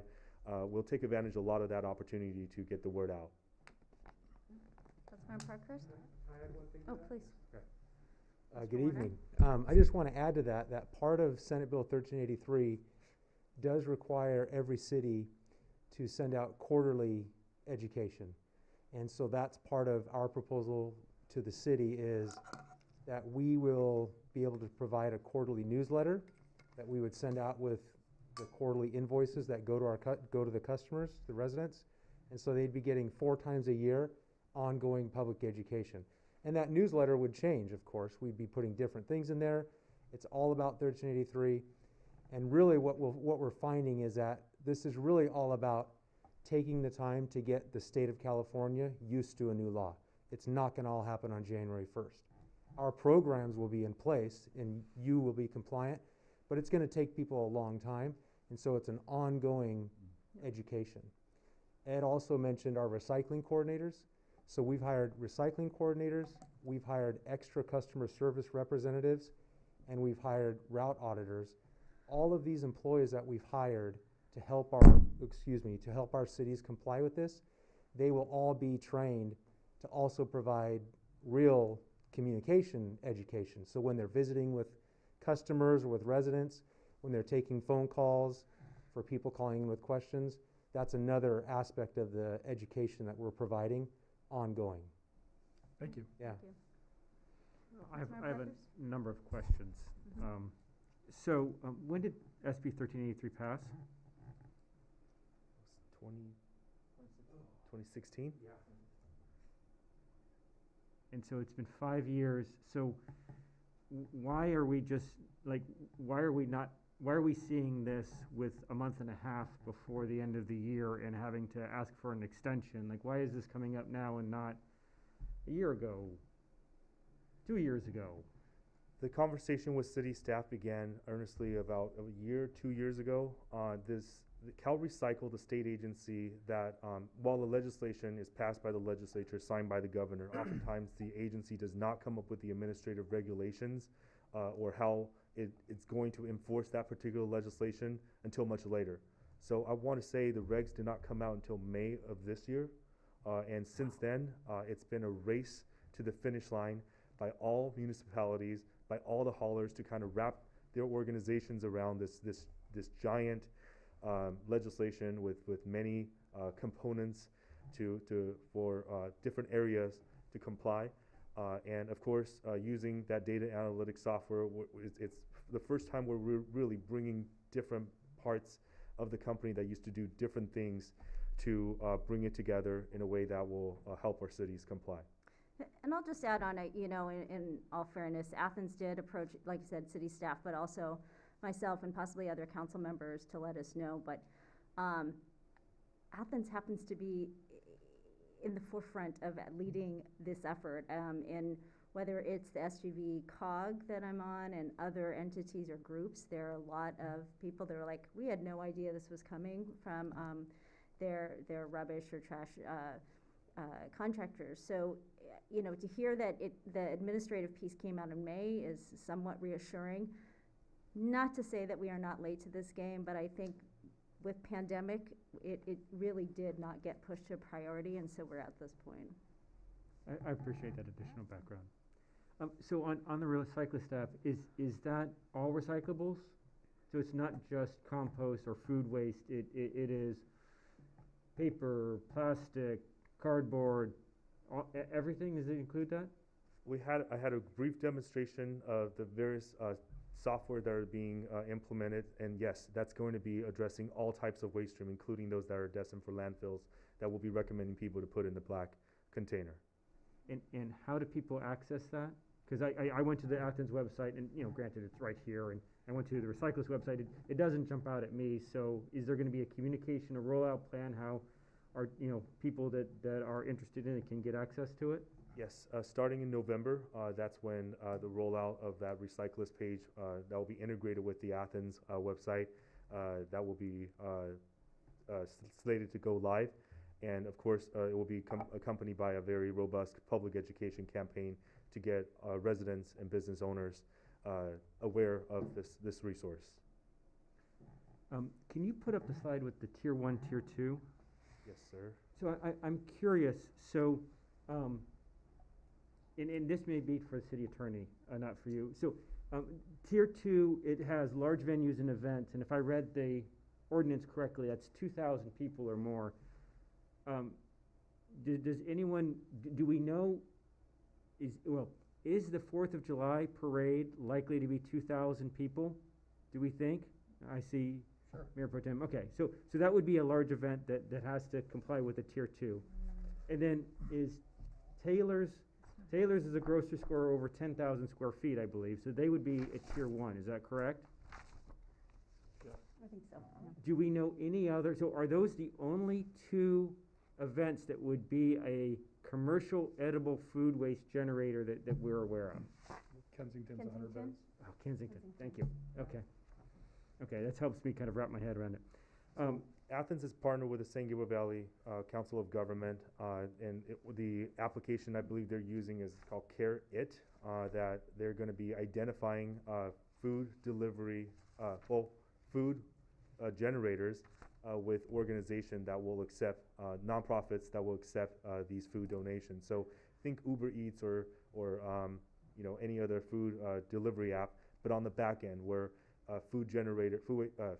edible food generators will be able to post pictures of what they're donating, and then a receiving end will be able to use that app, be connected with that, and that's something that Athens has worked from the ground floor with a lot of these newfound tech companies that they're now identifying these edible food generators and trying to make that connection with nonprofits in a way that's going to facilitate that in a much easier fashion, because while food would go bad if it's not picked up, we're not really in that food delivery or food recovery business as a waste hauler, but certainly that's something, working with the Council of Government, we have been very involved in terms of realizing some of the challenges that our customers, the edible food generators, may have, especially with working with nonprofits.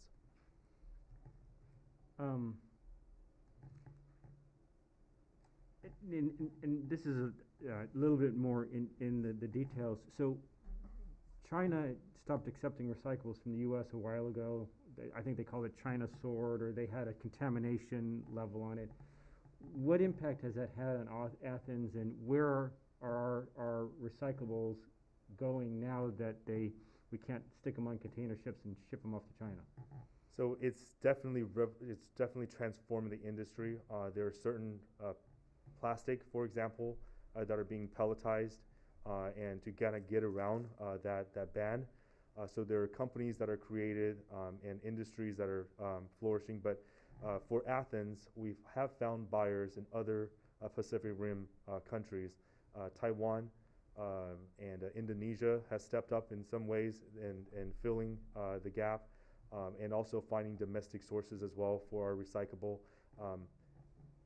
Owning and operating a material recovery facility, the MRF, has really put Athens at the forefront in terms of facing the challenges of the China Sword, being able to identify the type of waste stream and the type of markets that exist for those products that we sort out on behalf of our customers. So Sierra Madre has certainly enjoyed that in terms of our commercial and multifamily sectors.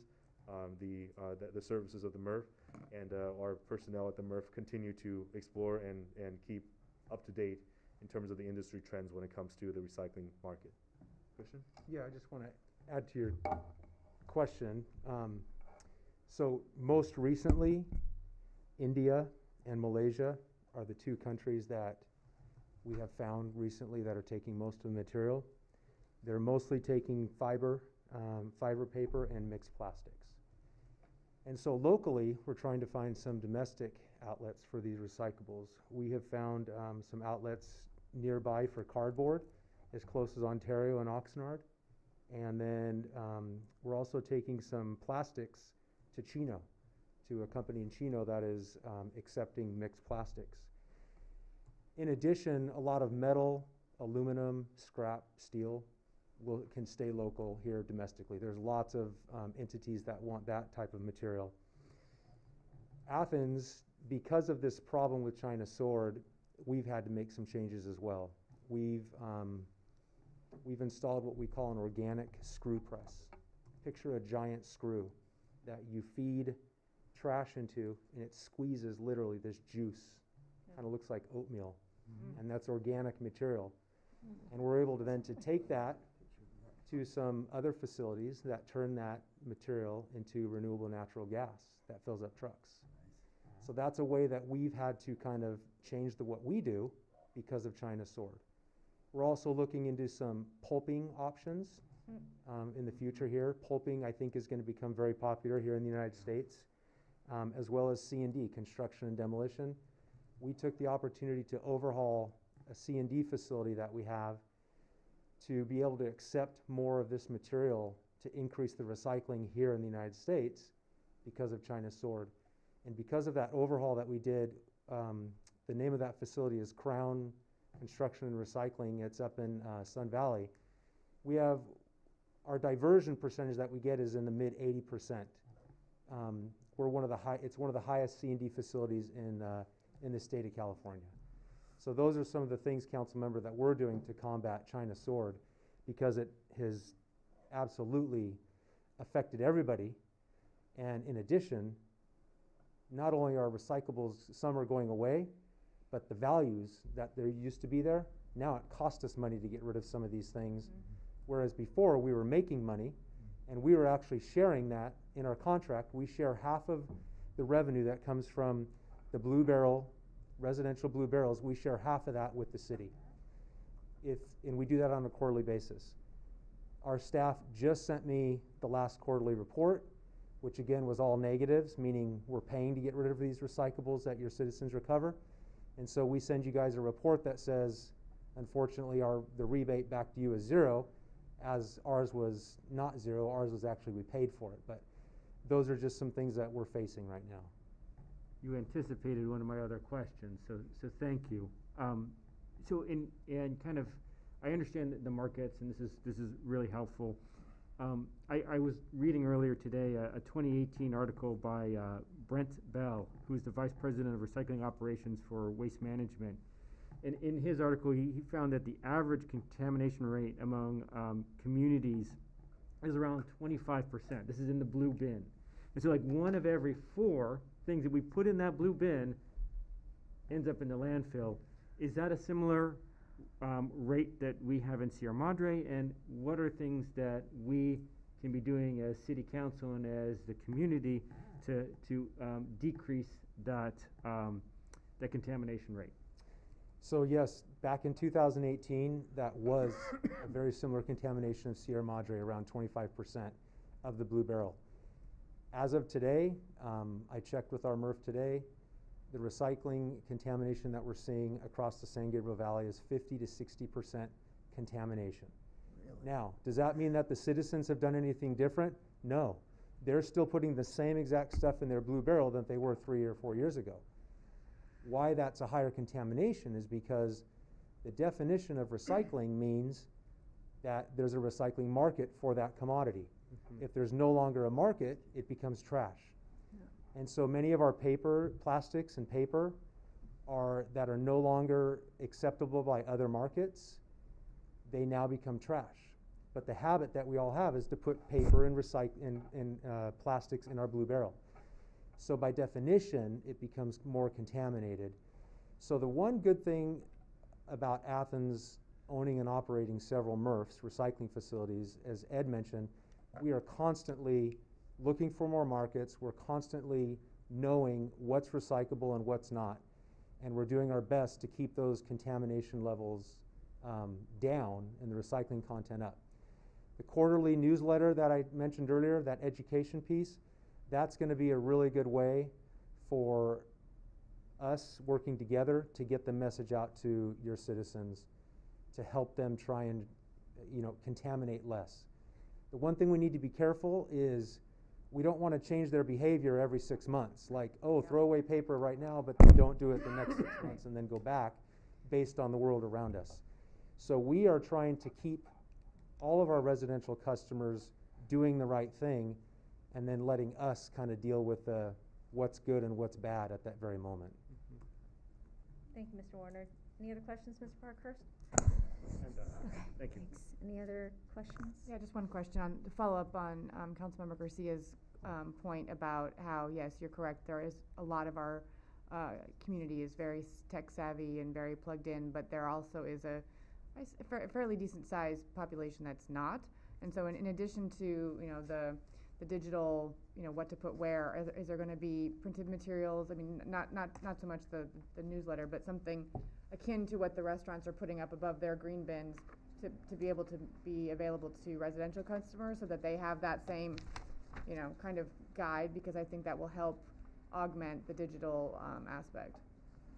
Yes, Councilmember Cruz. We have those on the very right side. You see those posters. They have different types of waste streams, and it will have it's pictures with different items on it. What we are hoping to deliver also with the new green waste container is actual pictures or graphics that are on the containers too, and that's something that we've worked with Cal Recycle, and that's something Cal Recycle has approved, our graphics to be a hot stamp on these new containers. So we're going to not only be on the container themselves, but these resources are currently already available on our website for people to download, and we'll definitely print some and have available at community events should people request them. Yeah, I think it would make a lot of sense for some of our senior events and our senior commission meetings and things like that. The senior commission may have ideas about how to best serve that community. Absolutely, thank you. Okay, seeing no other questions, I just have one last one, and regarding the letter that you're referring to, Mr. Chen, with I don't know if other cities are doing it. I don't know if it's to request an extension or an implementation period. Can you just expand a little bit more on that to see if it's something that we should consider? Well, again, Athens is ready on day one for January 1st, but should the process of amending a contract or discussing what other pertinent issues that the city would like to discuss with Athens about amending this contract take longer than the timeline requires. The recent bill did allow for a process for cities to not have that enforcement be not have the fines be placed right away. So it does provide some grace period, so to speak. But we are working in tandem with all our cities as of the deadline is January 1st, and we are ready to continue that forward momentum to get all of our cities complied by January 1st. I think the deadline is March 1st, that a city would actually have to send in the letter of this application, if you will, to say we're not quite ready, we need a little bit of time. But the city does have to prove that they're working with their hauler to put those programs into place, and you have to be showing continual efforts or productivity, if you will, towards your ultimate goal of compliance. And all it does is it just delays the fines and penalties aspect of the law. It doesn't let you do nothing for a whole year. You still have to be working towards it. Okay, and are other cities submitting this letter? Cities that do not have Athens, I guarantee you they are.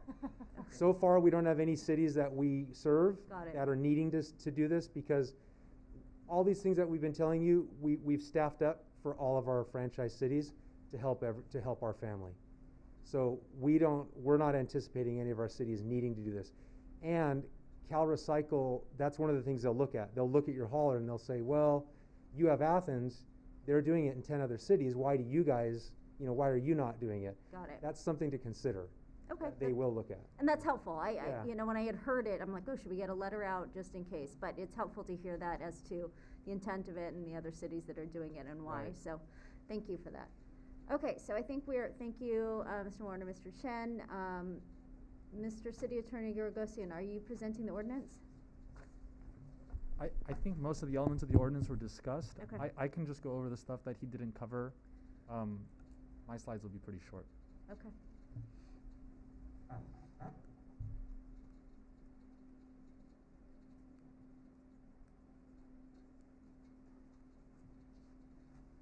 So, if you don't mind switching to this. Oh, perfect. Thank you so much. So I just kind of wanted to mention some of the policy reasons behind this and what this legislator was thinking. This is about climate change and greenhouse gases, specifically methane. So there are long-lived pollutants and there are short-lived pollutants. Long-lived are like include carbon dioxide, so CO2, lasts in the atmosphere for hundreds of years. Methane is a short-lived pollutant. That's only around for dozens of years. But the problem with methane is it's 80 times more powerful a greenhouse gas than carbon dioxide. So the legislator felt, after looking at the evidence, they found that 40% of global warming to date is actually due to short-lived pollutants, not carbon dioxide.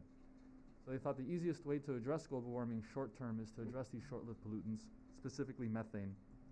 Approximately 34% of landfill space is comprised of organic waste, and food waste alone accounts for 17 to 18% of total landfill disposal. So here's what that timeline looks like. It was adopted in September 2016, SB 1383 was. There were the informal rulemaking process, and then the regulations were adopted actually in 2019, but the model ordinance came out, I believe, in May. And when the model ordinance came out, that's when the cities all got together and started drafting their own ordinances based on the model ordinance. So the state set goals for us, 50% reduction in organic waste by 2020. Obviously, this regulation takes effect in January. And the goal by 2025 is that 75% reduction. We're going to see a 75% reduction in organic disposal. That's across the state. And a 20% increase in edible food recovery. So I just want to note here that our ordinance is actually based on the model ordinance that Cal Recycle has published and circulated to all the cities. So we took their ordinance and staff worked with Athens to cater it to the city's needs. Just an example of that, they had a whole section at the end about enforcing these policies. We took all that out and we just cited our administrative code citation procedure because that's sufficient, just as an example. I'll skip this slide. Just a point about enforcement. So I think they've mentioned it already, but step one, provide education material because most likely residents don't know or businesses don't know about the programs. And if we continue to see that they're shirking their duties, then we can begin code enforcement. So today, beside requesting that we have first reading of the ordinance, we're also requesting that the council appoint a recycling ad hoc committee. The purpose of this committee is twofold. First, to consider potential amendments to the city's franchise agreement with Athens Waste Management. At this point, we think it's necessary because of all the changes in state law, the rates don't always reflect the changes in state law. And here's what I mean by that. There are rates for single-family homes, but now we have ADUs being constructed behind these single-family homes, and we're getting complaints about the rates charged to ADUs. And now we're going to have duplexes under SB 9, and we have to figure out how we're going to apportion rates for them if they want to pursue the duplex option under SB 9. So we'll have to discuss the rates with Athens. The second aspect of this, the second purpose of this ad hoc committee is to consider solid waste and recycling programs consistent with SB 1383, and that includes educating members of the public. Thank you. So we hope that this recycling ad hoc committee will provide a recommendation to the city council sometime probably in January 2022. And this recycling ad hoc committee, per Brown Act requirements, must be limited to 2 council members. And that is the end of my presentation. Thank you, City Attorney. Okay, so do we have any questions for City Attorney Gorgosian right at this point regarding his presentation? Councilmember Garcia? So could you expand on the purview of this ad hoc committee and what is it going to be predominantly looking at the agreement as far as what fees will be and the contract? Is that the most part? With respect to the franchise agreement, so if Athens wants to increase its rates, the franchise agreement needs to be amended and needs to receive city council review. Similarly, if we're going to amend what rates are charged to what types of homes, that'll also need to be through an amendment process. So we're hoping that this franchise agreement is going to account for all the changes in state law, as well as address some of the issues we're having with our residents. And that's the amending the franchise portion. In addition to that, there's also looking into adopting programs within the city to address all these SB 1383 requirements. Those are 2 separate functions of this ad hoc committee. Good. Any other questions? Okay, seeing none, I will open this item up for public comment. Alcorns? Joel? Okay, so I'll bring that back, this item back to council for any further discussion. Councilmember Creeds?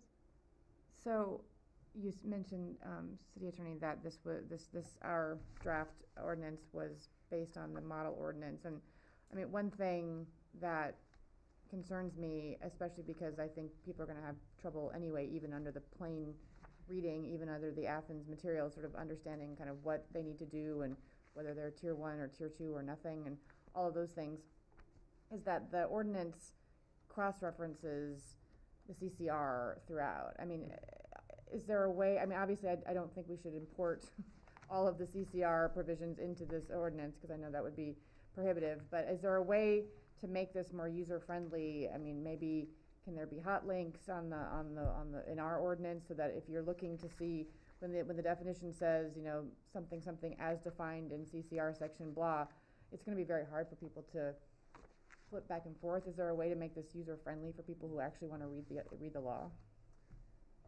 So for those who don't know, CCR stands for California Code of Regulations. So those there are statutes and then there are regulations, and so the council member is referring to the regulations. There are a lot of citations in there.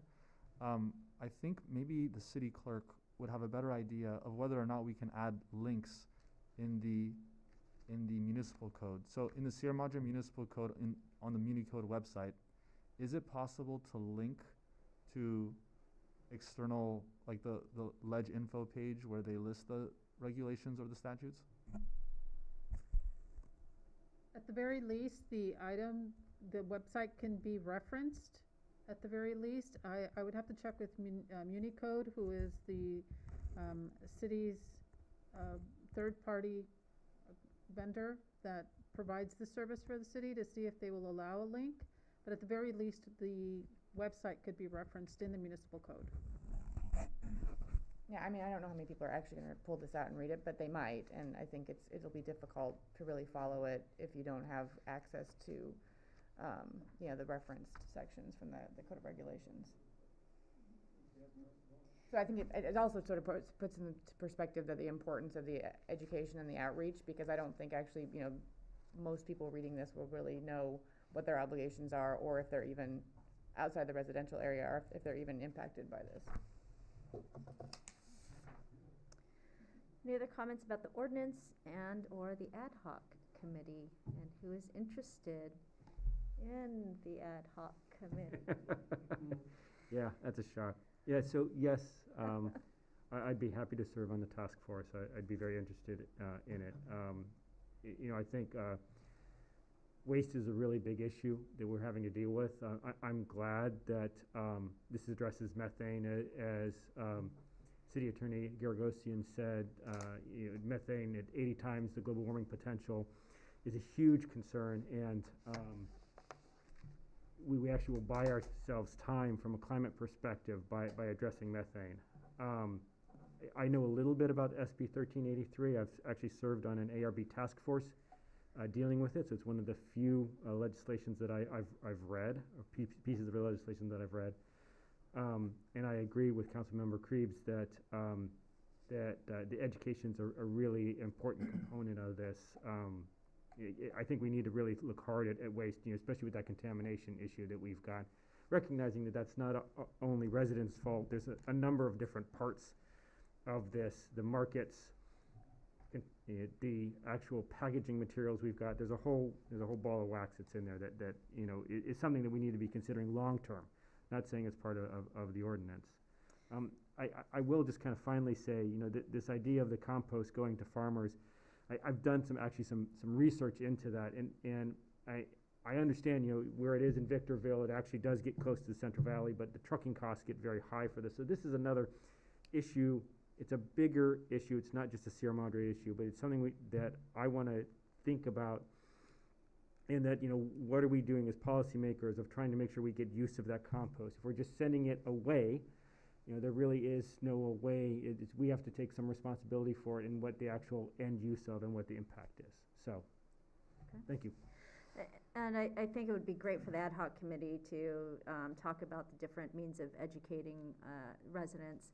It may not be reflected in the ordinance, but I think it would be a great place to generate that type of thinking and communicating out. Councilmember Garcia, we're going to say something? Yeah, I'm just thinking of the purview of this ad hoc committee, and you know, I understand where your interests lie, but you know, we're talking about a contract too, so Sure. I'm glaring over to my right there. But we're also talking about. It was like money contract. Yeah, so I just want to make sure that we're aligning our strengths as a in the right spot. So that's why I asked the question of what is the purview of this committee, to make sure that we're actually getting the right people from this council sitting on that committee. Yeah, no, I'm happy to participate. I do think that given the time constraints, though, I want to make sure that consistent with what you're saying, is that the particular, at least the initial particular focus of this is specific to kind of this particular, this ordinance and this concern. I mean, I completely agree with all of the broader issues here and all of the recyclable issues that exist, both within our city and without, and I agree that we should be good stewards on that as well. But I think given the constraints, I would be more in favor of participating if we had limited the purpose, at least initially, to address these particular issues. that are required by the state law. Well, and then just to add on to that again, because the contractual piece is working with staff in Athens and to flesh out some of those particulars that were mentioned. So yes, I think your expertise in contracts and the legal aspect and your interest in the environmental side makes a great combination for an ad hoc committee. Yeah, please. Briefly, so I completely agree that we need to be very focused in this. The one minor request I would have is to be able to at least put some thoughts in a strategic plan or steps forward. So we don't have to address it. I want to make sure that we at least think about when could we address it and how could we address it. We don't have to go into details of it. We have to get the ordinance done. We have to get the contract revised. I completely agree with that. But we've got an opportunity here to start thinking more strategically down the line. And I'd like to at least set the pathway on that. And as you start thinking of that, and I'm fine with that too, is just making sure we're involving the ENR Commission into some of those discussions and utilizing some of their expertise too, I think would be great. So, in terms of ordinance, obviously this is something we need to get done, given our timeline, given, it's helpful to hear that this is kind of a template that Cal Recycle used and that we looked at it to make sure that it makes sense for our city. But, yeah, I think at this point, this is something we need to do, and if there needs to be some final edits, because since this is the first reading, right, we can consider that also. So obviously I'm in favor of approving this ordinance 1447 as presented, as well as forming the ad hoc committee with Councilmember Parkhurst and Councilmember Krebs. And I can make that motion. I will move to approve the ordinance 1447, adding section 8.14 for organic waste disposal reduction as required by state law, SB 1383, in consideration of forming an ad hoc committee, city council committee for update of solid waste and recycling programs. Do we have a second? Sure, second. Thank you, Mayor Pro Tem Goss. Do we have any further discussion on this item? Again, I want to be clear on this ad hoc committee. I want to make sure we're doing the best for our residents. Will we have somebody from staff with a financial background that's going to be looking at the fees that are going to be then charged to our residents and our businesses? Because that's very important. So I want to make sure that that's a piece. Yes, and interim city manager, if you can identify maybe who that is or where this typically sits and is housed. We can work with staff and include our finance director in the meetings as well. Great. Thank you. Okay. Any other further discussion on this? Okay, hearing none, do we have a motion to approve? Sorry. Yep. Oh, see, 10, after 9 o'clock, I get a little loopy. All in favor, please say aye. Aye. Seeing none opposed, this motion carries unanimously. Thank you, everyone. And yeah, I think we might be on record for a long meeting this time, but we have no other items on the agenda. Do we have any action items for further, or for other meetings? I would like to propose that we look at Tom Arndt's idea at some point and agendize it. Okay. Okay, and then I think we had some initial feedback from Public Works, so maybe we can get that information too and determine how to agendize it if necessary. Okay. And I had two ones. I'd like to respond to the folks that on the secondhand smoke. I know the staff is working on that. It would just be good to have a timeline on when that will come back, so we can at least respond to them, because they said they wanted it on tonight's agenda, and we recognize that we have notice requirements and all of that, but I want to make sure we have an idea of when it will be. And then the second is the Wildlife Watch Program. I know that ENR's been working on that very hard for close to a year. I'd love to see if we can get that on the agenda before the end of the year. Before the end of the calendar year? I'm asking if well, because it's been about a year that they've worked on it, and I understand it's close. Yeah. So if that's unrealistic with what we've got, I'm fine to defer. I just would like to see it. I agree. I'd like forward. to see it agendized. Well, especially as we're talking about bear cans also. I know that was part of it, so. Okay. Any other items for future agendas? Madam Mayor, I'm going to freestyle a little bit here. Yeah, I apologize. And it should have been part of my report at the beginning. As I'm looking out in the gallery here, I do see fire and police, but I do want to recognize the presence of fire, police, and search and rescue at the Mount Wilson Trail Race. I think that was very important. Absolutely. Very important part of the community involvement, getting together with our residents is of utmost importance in our city. So I'm proud that we have our public safety officers there in supporting our community. So thank you. Thank you. You're here. And I always forget to announce about State of the City. So, State of the City, November 6th, Saturday, Memorial Band Shell, 10 o'clock to 11 a.m. Hope to see you there. And seeing that there are no other freestyling reporting and announcements, we'll adjourn this meeting. Thank you so much, everyone. Thank you, Athens, Mr. Warner, Mr. Chen, for coming in. I didn't thank you earlier. Appreciate it.